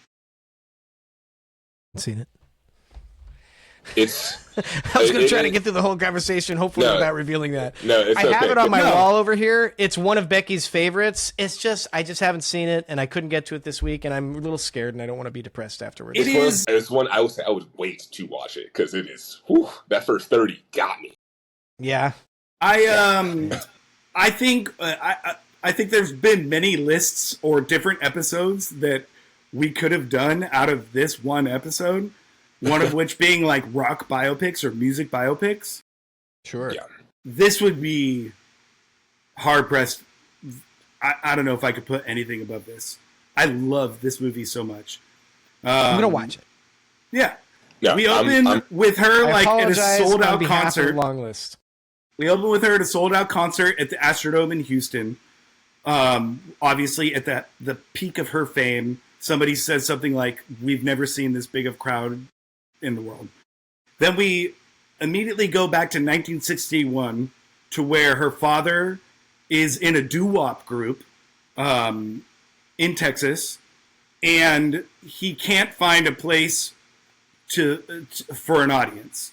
The white people don't want him, who like the doo-wop music, which they are doing because he's Mexican, and the Mexicans don't want him because he's playing white people music.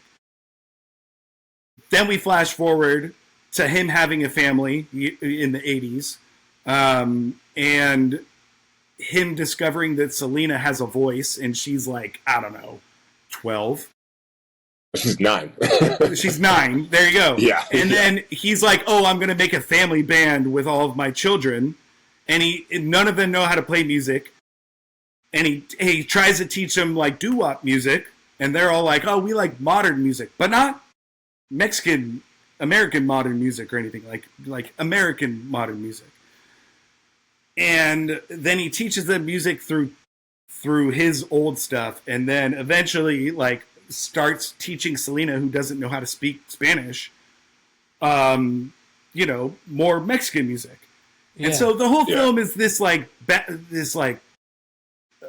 a search for identity and like Mexican American pride, and eventually she becomes the symbol of Mexican American people, and then there's like a whole sequence of them being nervous of whether the Mexican people will accept her. And there's an awesome speech by the dad about you need to be more Mexican than the Mexicans want, more American than the Americans want, and I don't know. It's all just like led by Jennifer Lopez giving the performance of her life, and it's an incredible film. Yeah. Edward James Olmos as her dad, and the thing I was sold when like the aspect of the first sequence when she's at the Astrodome is she just like lets off this like amazing medley of songs, and we don't there's no like, not to spoil it too much, but there's no montage. It's just straight up just song real quick, and it's just her and the band, and it's just like the crowd going crazy. Yeah, and it's almost like they did that as like a thing, like right? Was I wrong in thinking that they like made that like those 3 different songs into one? Yeah. Just like a little, just like boom, boom, boom. It's like it's a little medley, like montage. Yeah, but this little medley or whatever. But regardless, it is medley. Fucking I got it. Sick.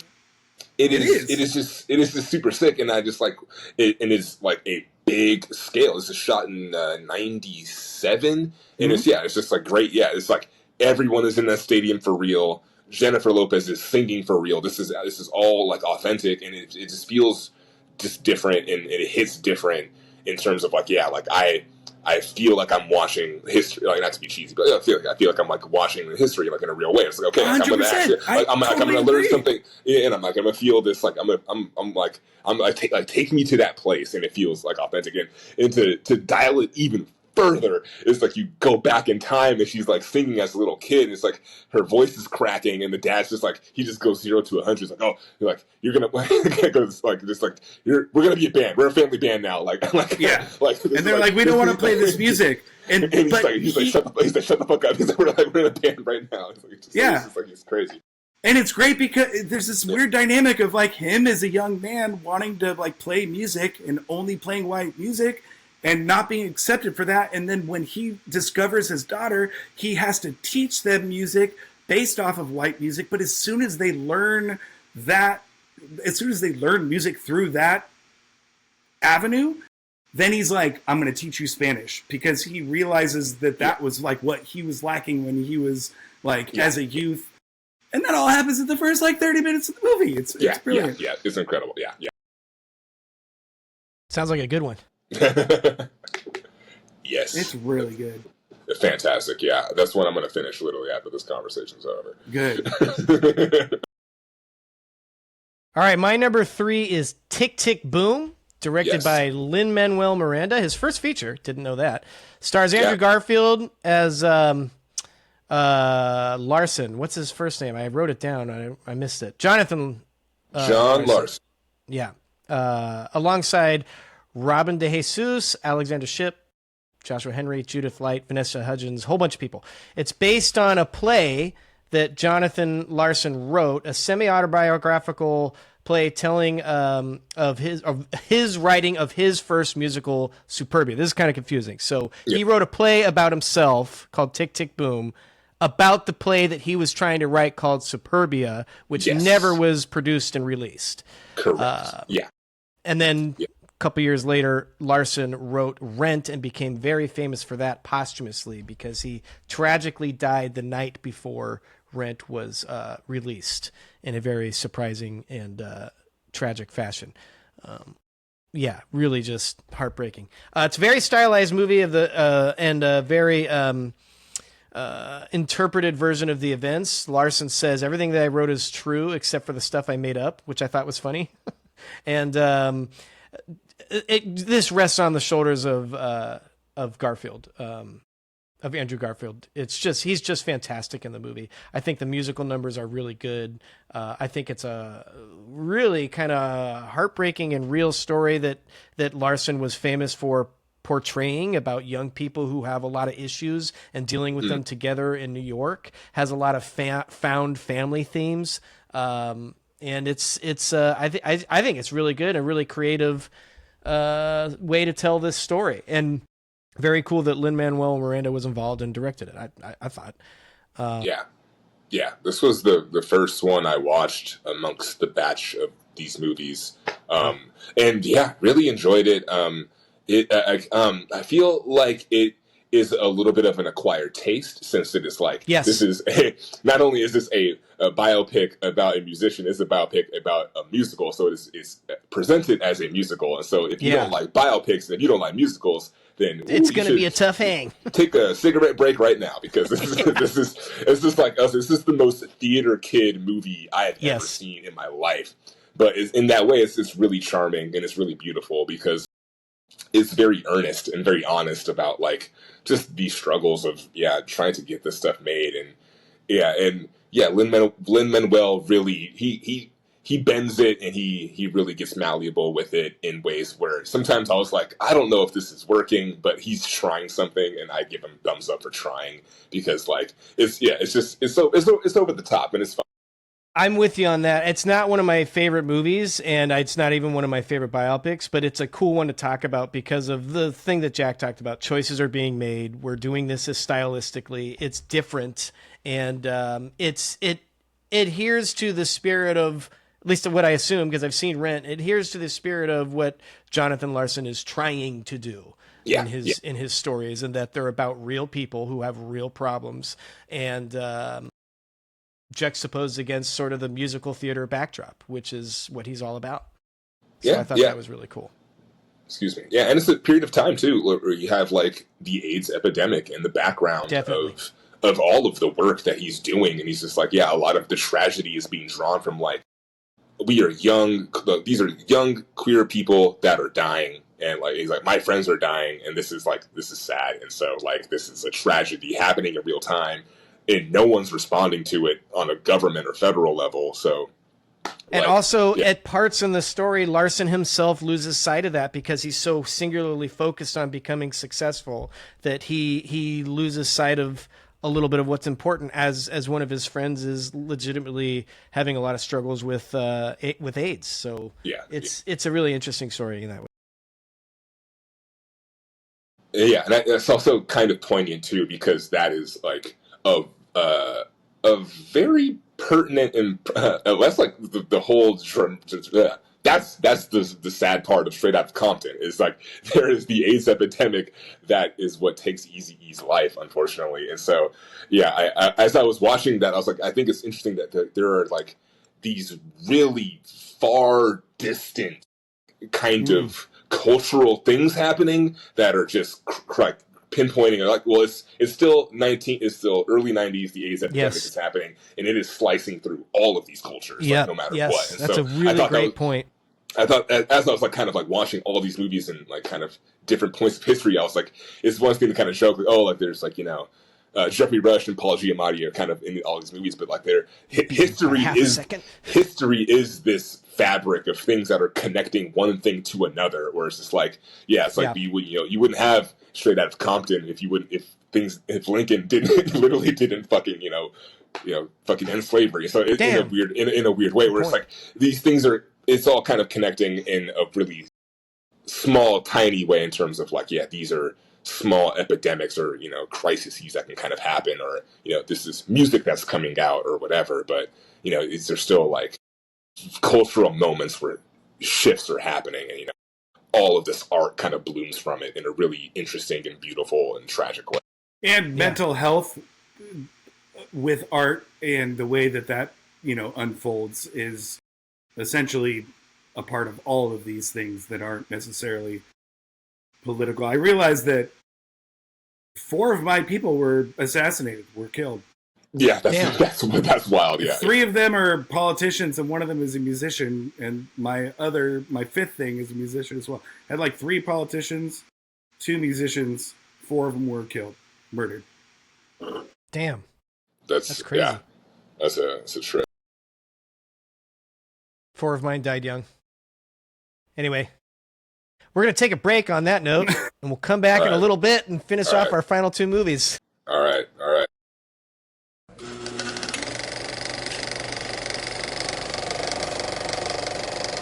right, we're back.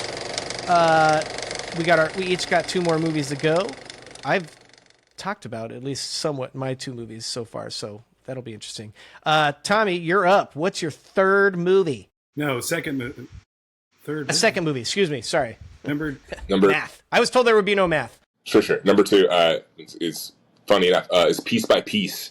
It is the movie about Pharrell. It is a Lego biopic, directed by Morgan Neville. And it is just a delightful movie. It is very traditional in terms of it's like a documentary kind of framing. Yeah. So there's narration, there's flashbacks. It's cool. It's told specifically from Pharrell's point of view, so it is very much biased to wherever he wants to tell you, and the other people we get involved. But when I watched it, I was in love with this movie from the second I started watching it, and it just keeps on giving in terms of like the fun journey through Pharrell's career. If you're a fan of hip hop, if you're a fan of Pharrell, if you've been alive in the last 20 years, you've heard his music, regardless if you have a choice or not. And so like, whether it be, like something, super, super sick or something kind of annoying, he's been in music and culture for so long, and it's kind of crazy to kind of like line everything up and be like, here's his hits and just like the story of them.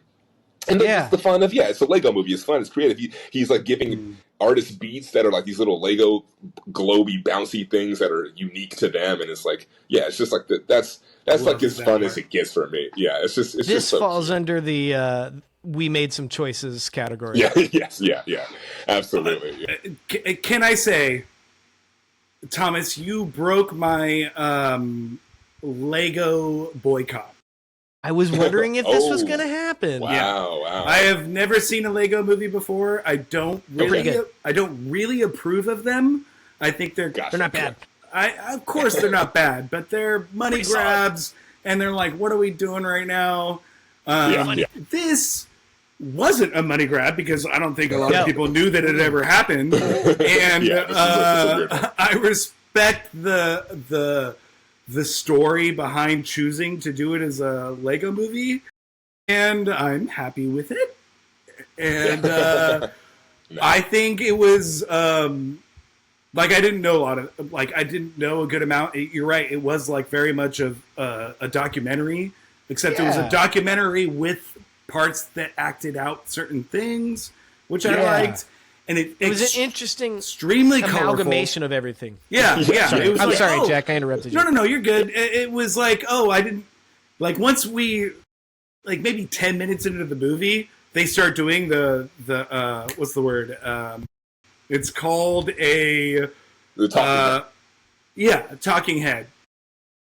I think there's another word for it, but like that wasn't a thing. And then like his parents are there, and what is the term? A freeze frame? Nope. Not a freeze frame? No. Okay. It's like a talking one head. Shot, a close up. No, it's like a talking head, It's called like in reality TV, when they go to someone on the side, it's called a confessional. Ho, This hit my head. All right, we got like there. A fade away at the buzzer. Yeah, I hit my head too. Confessional. Anyways, then it became like a documentary, but they were also still splicing in. Anyways, it was interesting. Yeah. Yeah. What you were talking about as far as like the making, like my favorite part, I think, of the whole movie was when they were making the beats and they visually came across as like a little stack of certain Legos that you wouldn't think. And then his recording studio stacked up with all these different things that were little symbols of whatever the beats that they were represented. I love. Yeah. It's a good time. I am kind of with you with like time. So with Lego movies abroad, I feel like they require their own visual language because they move very fast and there's a lot of things happening and it can feel like an assault of the senses a little bit. So like I'm with you, like like the Lego movies, like, or like even like the first two, like the Lego Batman one is just like, you can sit down and watch that and be like, okay, there's so much happening on screen right now. And so with this, I feel like, okay, it's more of a documentary pace. It does have it's different. Yeah, it's a little bit slower, but it's still like there's still a lot of like franticness on screen. And so I think that can be kind of a barrier for some people. But I think like once you kind of get over that, I think if you have a couple beers, you kind of hang out with some friends and just watch this and just let the music kind of come through. It's For just sure. It's a dope. And it makes sense because Happy was in the original Lego movie, and that was like his big thing. And Yeah. An assault on the senses is a perfect way to describe that. Very good. I wanted to point that Lego out, movies but are you were weird. saying some good stuff, so I wanted to let you finish. Oh, I appreciate it. Yeah, I mean that's kind of how it is. I feel like with a lot of animated movies these days, a lot of it's like it's maximalist. It's just the most you can get on screen. So it's always nice. Correct. It's always great to see things when you see things slow down. It's always nice.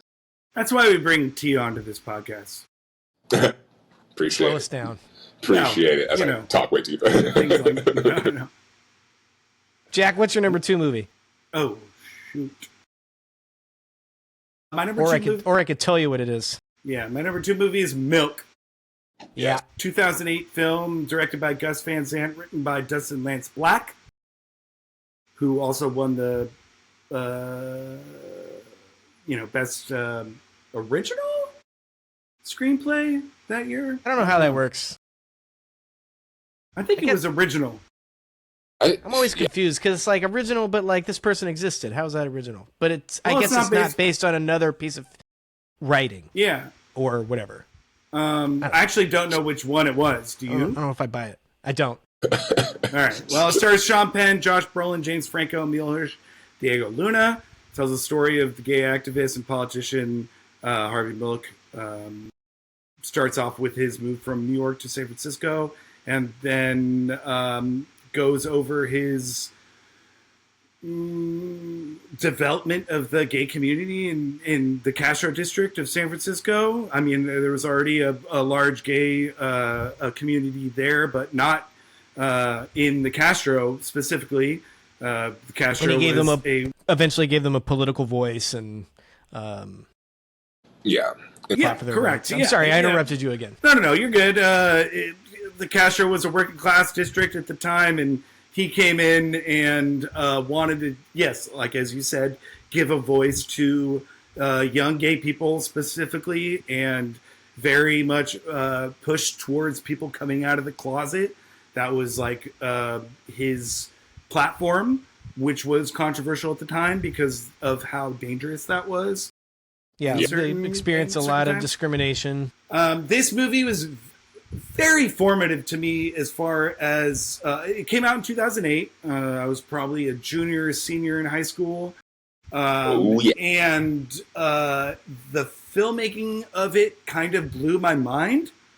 It cuts between found footage, normal footage, and then also like 16 millimeter footage shot by Gus Van Sant that makes it seem like found footage, and it's all cut and edited together in a very, very effective beautiful way. I remember it really like sparked my mind as far as screenwriting goes, because it's so expansive and there's so many different scenes that like are from like short little like moments and flashbacks and all these different things to like long thought out like conversations. It's Yeah. I love it. I've always loved this movie. I will say the fact that the majority of men in this movie are not actually gay are it kind of outdates it a little bit. I don't think that matters too much, but I think if this movie was made nowadays, it would be a primarily gay cast, which it is. It is not in this film. Yeah, I don't know if that's worth pointing out. No, it's worth pointing out. That's kind of how I felt too as I was rewatching it, because I was like, we're from the Bay Area, and like I went to school in San Francisco, and I remember very clearly when this movie was coming out, and I was like, it's like being like really hyped on it. It's like a really local San Francisco movie. Yes. And they used a lot of local people, and specifically like main famous like local people in the gay community that are just like extras or like very small speaking roles. But I'm not to interrupt you, but I remember when they were just like going out for extras casting calls for like all of these scenes. Yeah, honestly, the only thing I was like, as I was rewatching it, I was like, I can't help but think how visually different this movie would be cast if this was shot now versus how it was shot back then. Because I was like, this feels very much like most of these are like white men in terms of who we're kind of seeing on screen. I forget what the female activist's name is, but she's like a great breath of fresh air when she shows up in that scene where they're all just like talking. It's 100%. Like, all right, we need like a lesbian in here. It's like, all right, cool. It's like we need to mix it up a little bit. And I do feel like the datedness a little bit where like, okay, like Diego Luna, who also shows up in Frida as a priest lover, gets more of a substantial role here, much further into his career, but also kind of feel like shows up and then kind of is killed in a way where like he like shows up and then disappears. And I want more. I feel like if this was, I feel like even Gus Van Sant might agree. Like if they were to redo this in 2026, the overall conversation would be like, okay, if it's truly like a queer movie in San Francisco, this is going to look way more rainbow and way more black and way more Latino and way more Asian and way more everything, as opposed to kind of like and that's kind of, this is a movie about politics and like a gay white man going into that world, and so I kind of understand it for what it is. And so I kind of like, I'm not really mad at it, but like, I just think it probably would be a little bit different now. Yes, I think it's more about the Hollywood at the time.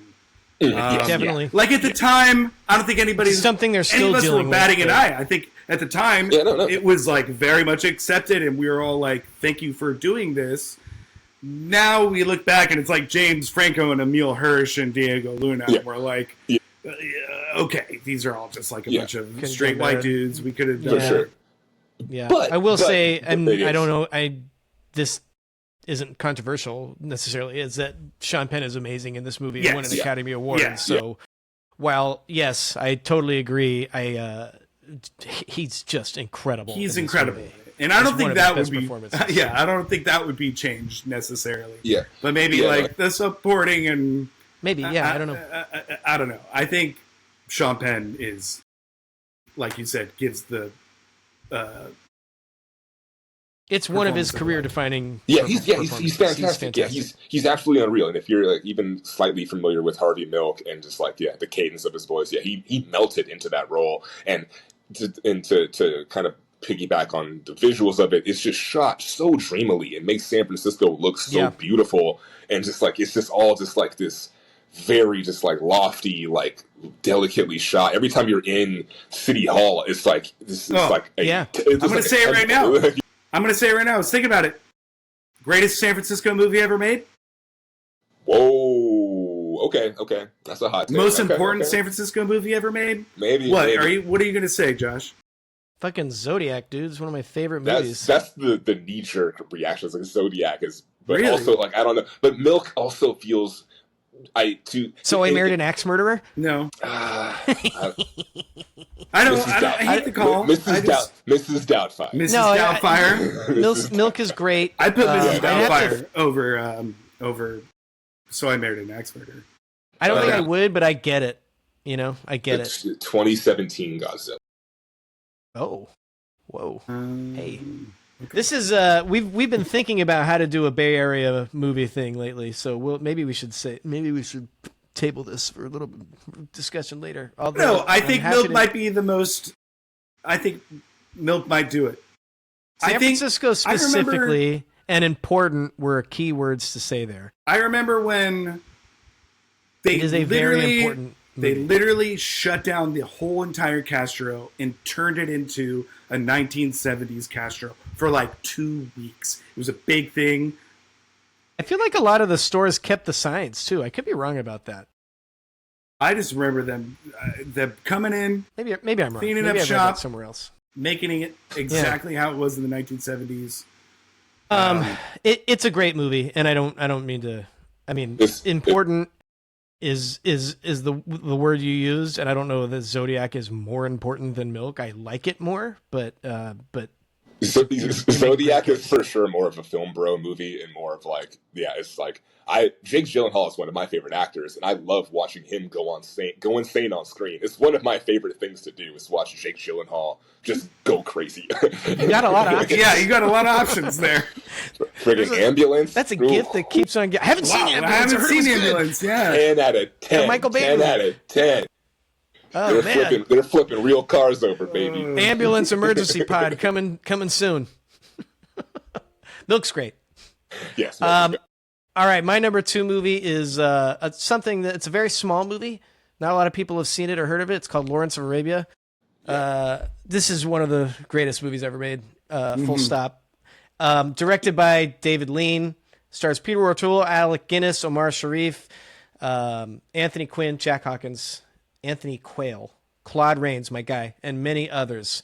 Follows T.E. Lawrence and chronicles his experiences in the Ottoman provinces of Hejaz and Syria during the First World War. In particular, his attacks on Aqaba, Damascus, and his involvement in the Arab National Council. Yeah. So there's a lot going on. Yeah.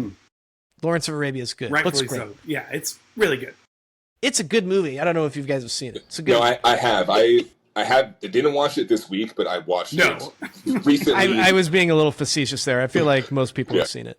I knew that you had, so. Yeah, and I was just like, also the cards on the table. Like I did not have the time to get to this. No. Very few people do. It's long.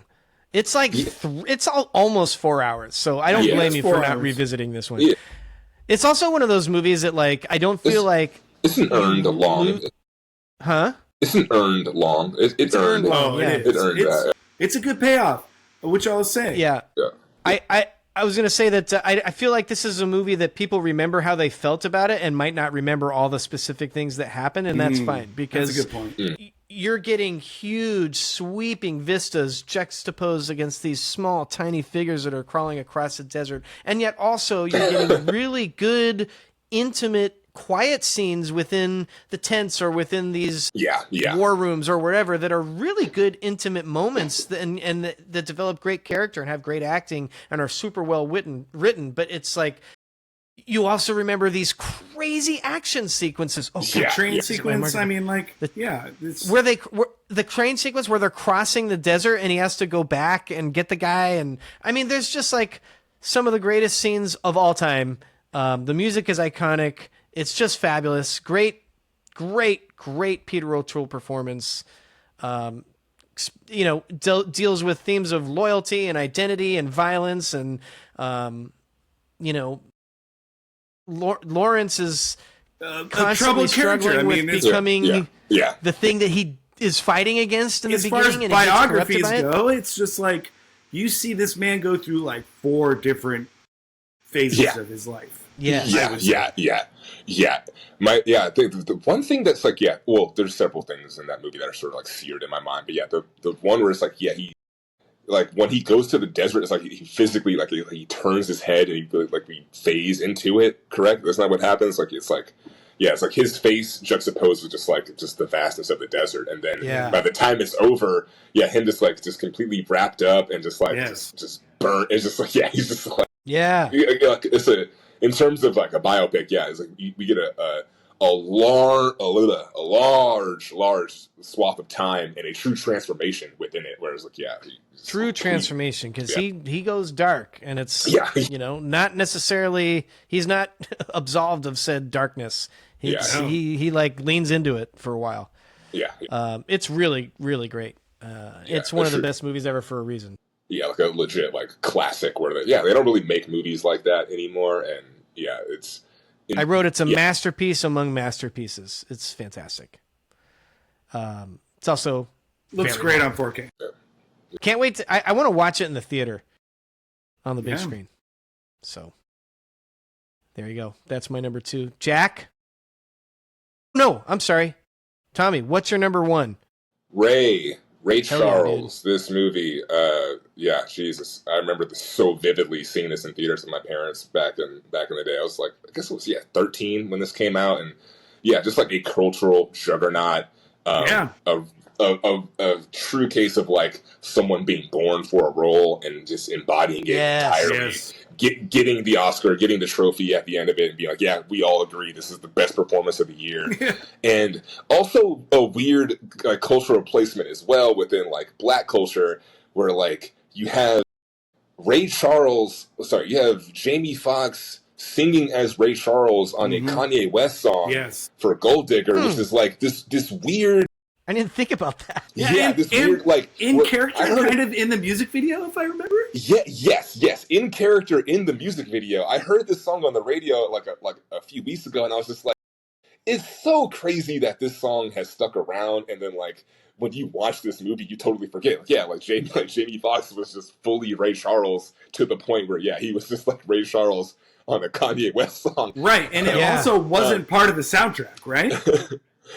That was like a no, Yeah, it I was like think a that was a- completely separate thing. It was just like do your Ray Charles thing on one of my songs. just be on Just crazy. graduation, or just absolutely insane. And also in terms of movies, you get from childhood to the very end. You get the good and the bad. You get songs being created, songs being performed. Like the Georgia on My Mind performance is just like so pristine, and so like I chose it as my number 1 because I feel like this is like the highest level in a like, I don't know, and maybe in a very biased way, but kind of like in a very clear way where it just touches on everything in a really confident way, where it's just like you have just like the performance from his mom is just heartbreaking and just really gut-wrenching. Totally. From like the past, and just like everything in the past is also shot insanely well.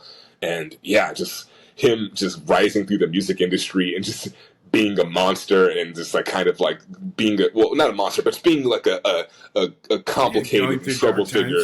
Yeah. Going through dark times. Monster is a harsh word, but like being infidelity, like not being faithful, and kind of falling into that trap. Super early drug addiction. Yeah, falling into that trap that a lot of musicians and artists and people kind of fall into, troubled people fall into. And so, I don't know, this movie does a good job of kind of just showing that journey. And you learn a lot about like, the music industry and how it's evil, and it kind of, there's a lot of shady deals.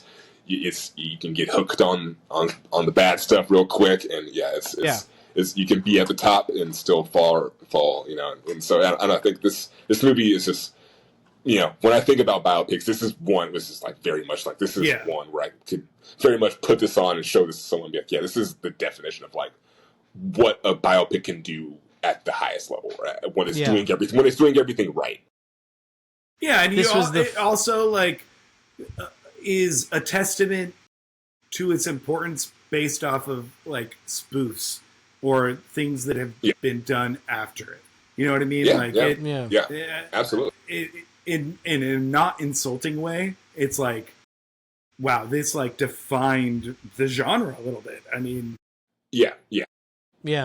It's like, Dewey Cox owes a lot to it, as it owes a lot to Walk the Line, but also it just shows kind of just like, how genuine it was when it first came out, where it's like, this is just a very raw, everything is on the line here. Right. And Yeah, and there also there's some weird stuff too, where there's one scene, I forget the song name, where like the record, you see the record, and then we go into the center of it, and that's how we do it, a scene transition, and it's not as insane as something like Elvis, but I don't think we weren't quite there yet. This is still very much like the building blocks and like the foundations of the crazy stuff. We will get to, so we can get stuff like Rocket Man and create stuff like Piece by Piece, because we need something very much like Ray, which is like the foundations, and I think it just does it all. It's like passing the ball, it's a chest pass, it's foundation, it's meat and potatoes.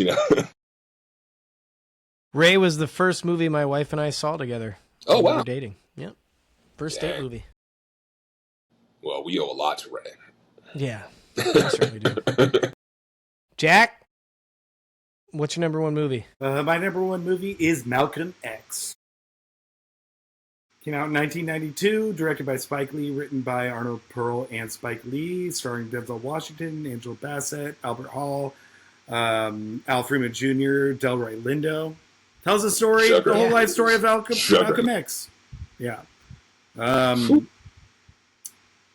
I brought up the whole 4 parts thing in the other one, but this is like, in my opinion, or I'm not the first person to say this, but this is like kind of a film told in 4 parts. You have his youth, you have his incarceration, and an introduction to the Nation of Islam. You have his full commitment into the Nation of Islam, and then you have his eventual exile from that specific community into what he became in the final years of his life. And I think, obviously,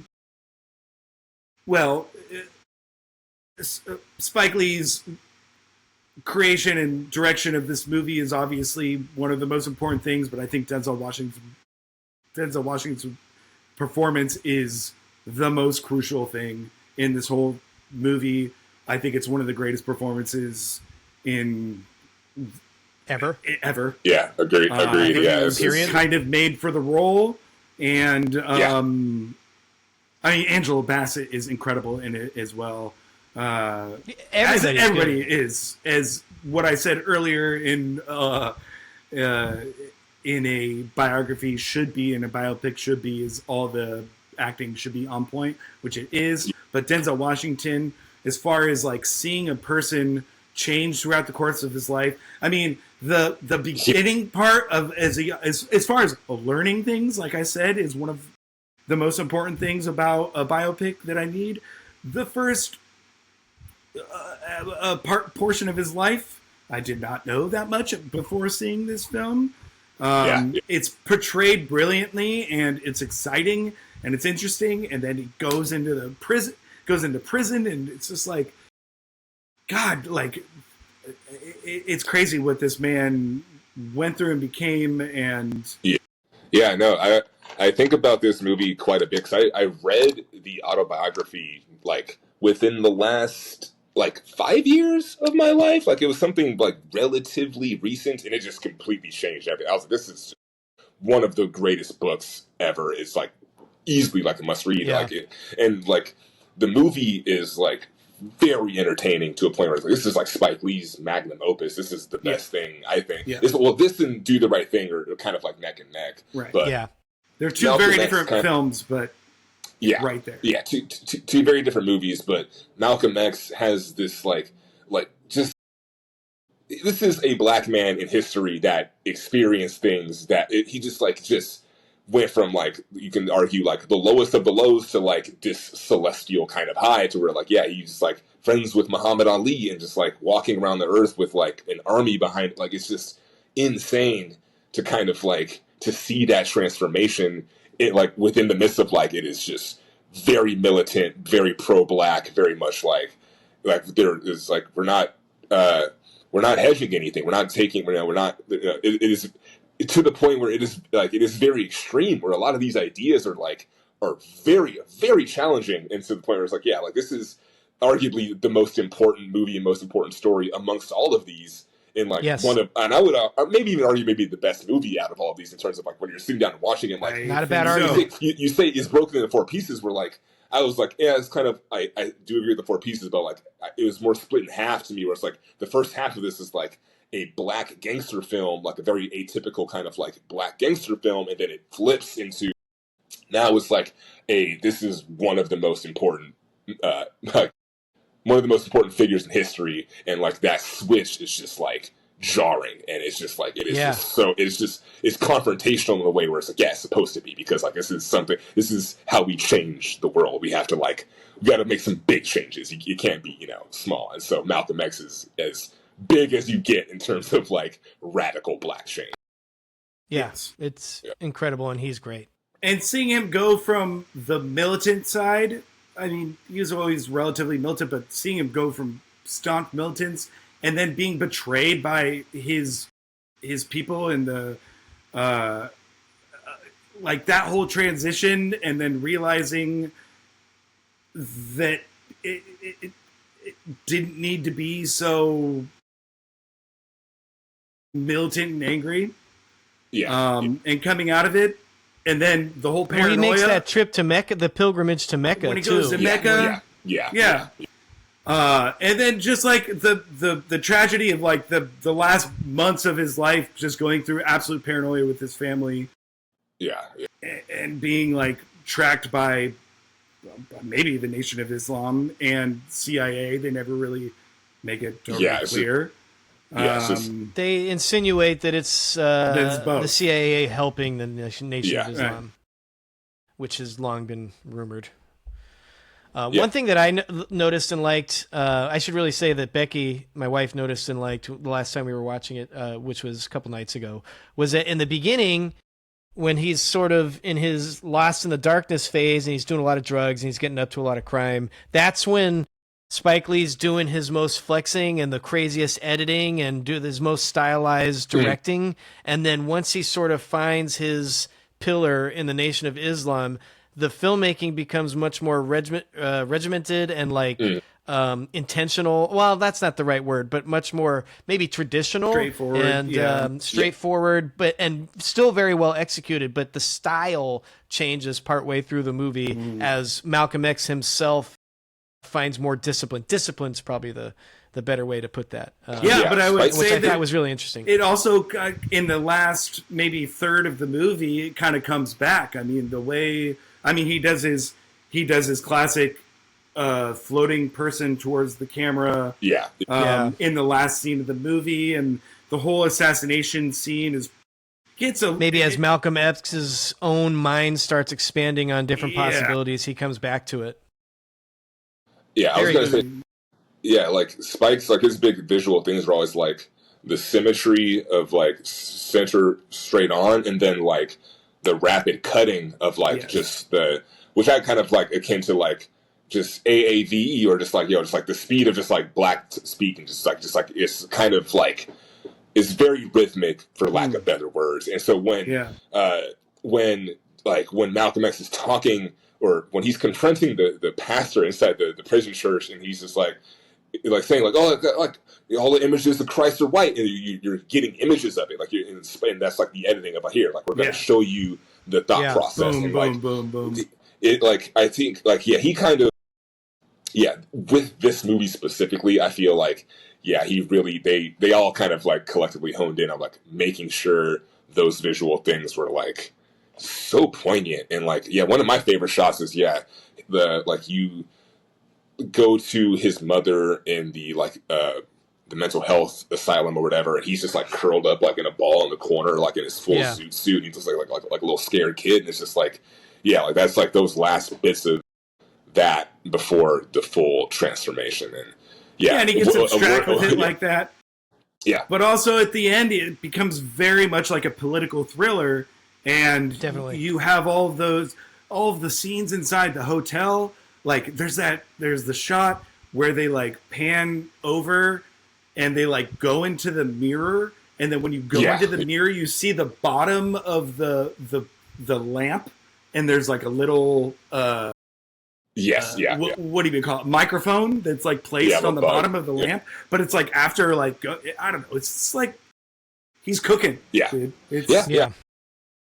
That's like the best way. Like a lot of times watching these movies, yeah, they're cooking right now. They're absolutely, and yeah, this is one of the few cases where you can say, yeah, across the board, yeah, everyone's just doing some of the best work that they've done, and yeah, it is very much so why like this movie kind of has that legacy and still holds it, and still has retained it. Yeah, careful. Pretty great. All right, my number one movie is Amadeus, directed by Milos Forman, stars Tom Hulce as Mozart and F. Murray Abraham, Academy Award-winning performance as Antonio Salieri, among many others that I'm not going to read off. This movie is great and apparently not very accurate at all. So I don't know how we feel about that. Yeah, but how about this? You got a double biography on this one. Yeah. What do you mean? Well, I mean, this is like it's just as much about Salieri. Yeah, exactly. Yeah.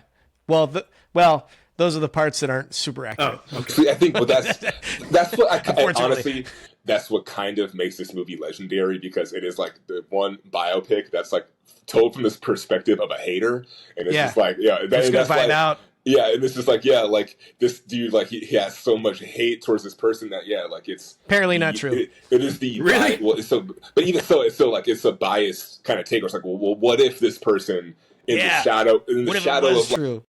shadow of this like greatest composer or whatever, and then I'm not opposed to a what if in this context when one is executed at such a great level, because it's like the production value is fantastic. The costumes are amazing. It's just that's the thing. If you fib it up a little bit, you better be making a good movie, which they did. So it essentially tells the story of Salieri later in life, kind of old and haggard, as he recounts his life and is juxtaposed against the hatred genius of Wolfgang Amadeus Mozart as their competitors and contemporaries at the time. Although Mozart is like miles ahead of everybody when they're doing it. And it has just one of the greatest endings in a movie ever, which I won't spoil if you haven't seen it. But it's just we'll keep that one in the chamber just in case. But like Tommy said, the production value is amazing. It looks incredible. The performances of the two main guys, F. Murray Abraham, he won an Oscar, and Tom Hulce, who I've only seen in like 2 movies in the 80s. That and Parenthood. Those are the only 2 movies I've ever seen him in. What else is he in? I don't know. Those are the only 2 that I've seen him in. Anyway, but they're both great. And it's a really fun movie at times and a really like heartbreaking movie at times. 4K looks incredible. I think I put the scene where Mozart is like sick in bed and he can't like actually write out the music, and he's dictating to Salieri at the end of the movie. And the music, he's like dictating each line of the music, and they are building it and layering it over the scene. I put that as like one of my 50 favorite scenes of all time. I love that. Nice. It's just an incredible movie. Won the Oscar in 1984. Thumbs up all around from me. For Best Picture? Yeah. Well, 1985 was the year it won. No, I'm just saying. The movie came out. And I don't know why it's great. We even did an exercise once of the movies that absolutely deserved to win Best Picture in all the years, and you and I both picked that one. Oh, there you go. That year didn't have very many good. Maybe I'll cut this part out. I remember that. Yeah, totally remember that. It's a really great episode. The movie's awesome. It's really good. And then, you get to hear Mozart music throughout the whole thing, which is wonderful. Yeah, absolutely. So, just great. Vienna. Thumbs up all around. Vienna. Austria. Yeah. Yeah, just Vienna. Well, no, I know. I'm just joking. The spoiler warning has been put out. Austria. I'm joking. Oh man, the scene where Salieri is like he always had it. He's just like he's just like so frustrated and hates him so much. Yeah. I feel like it's really good for anyone who has ever felt the feeling of jealousy. You should watch this movie. Yeah. Because it is shows you down your dark path. Yeah. Super good. I might watch it tonight. Just throw it on the back. I just got the 4K to rewatch it Damn. Nice. Because I had it on DVD and I just got the 4K, but I didn't get to The it. 4K, like regular, or is it like a steel? Like where do I find this? I don't The have internet? it. I don't know. Mm. I just ordered it on Amazon. It's Got just it. a I'll normal go fuck 4K. myself. Thanks. Nice. What do you mean? it's just a 4K. It's a 4K. It's great. It's not Steelbook. It was $20. It was $18. I get it. And it came within a day, and I haven't watched it yet. Yeah. How was Selena, Josh? I don't know. Maybe I'll watch that tonight. I have that on Blu-ray too. Hell yeah, me too. I just got it. Dang, I'm slipping on. I haven't bought a Blu-ray in quite some time. I've just been buying the video games, but I'm literally on the internet right now buying one as. No, I'm kidding. no, I've resulted to my grimy ways. Where I've just gone back to watching movies by any means illegally necessary. Oh, And I've been- Hey, man, people are listening to this. Hey, you can bleep it out. FBI, we got it. I got him. You can bleep it out. You can bleep it out. You can bleep it out. No, But bleep the like I shit said, out. I always say you got to see a movie in theaters if that's if that's the way, if that is the most convenient way and the most affordable way, then you should always see a movie in theaters because Thomas Churchill does not condone piracy.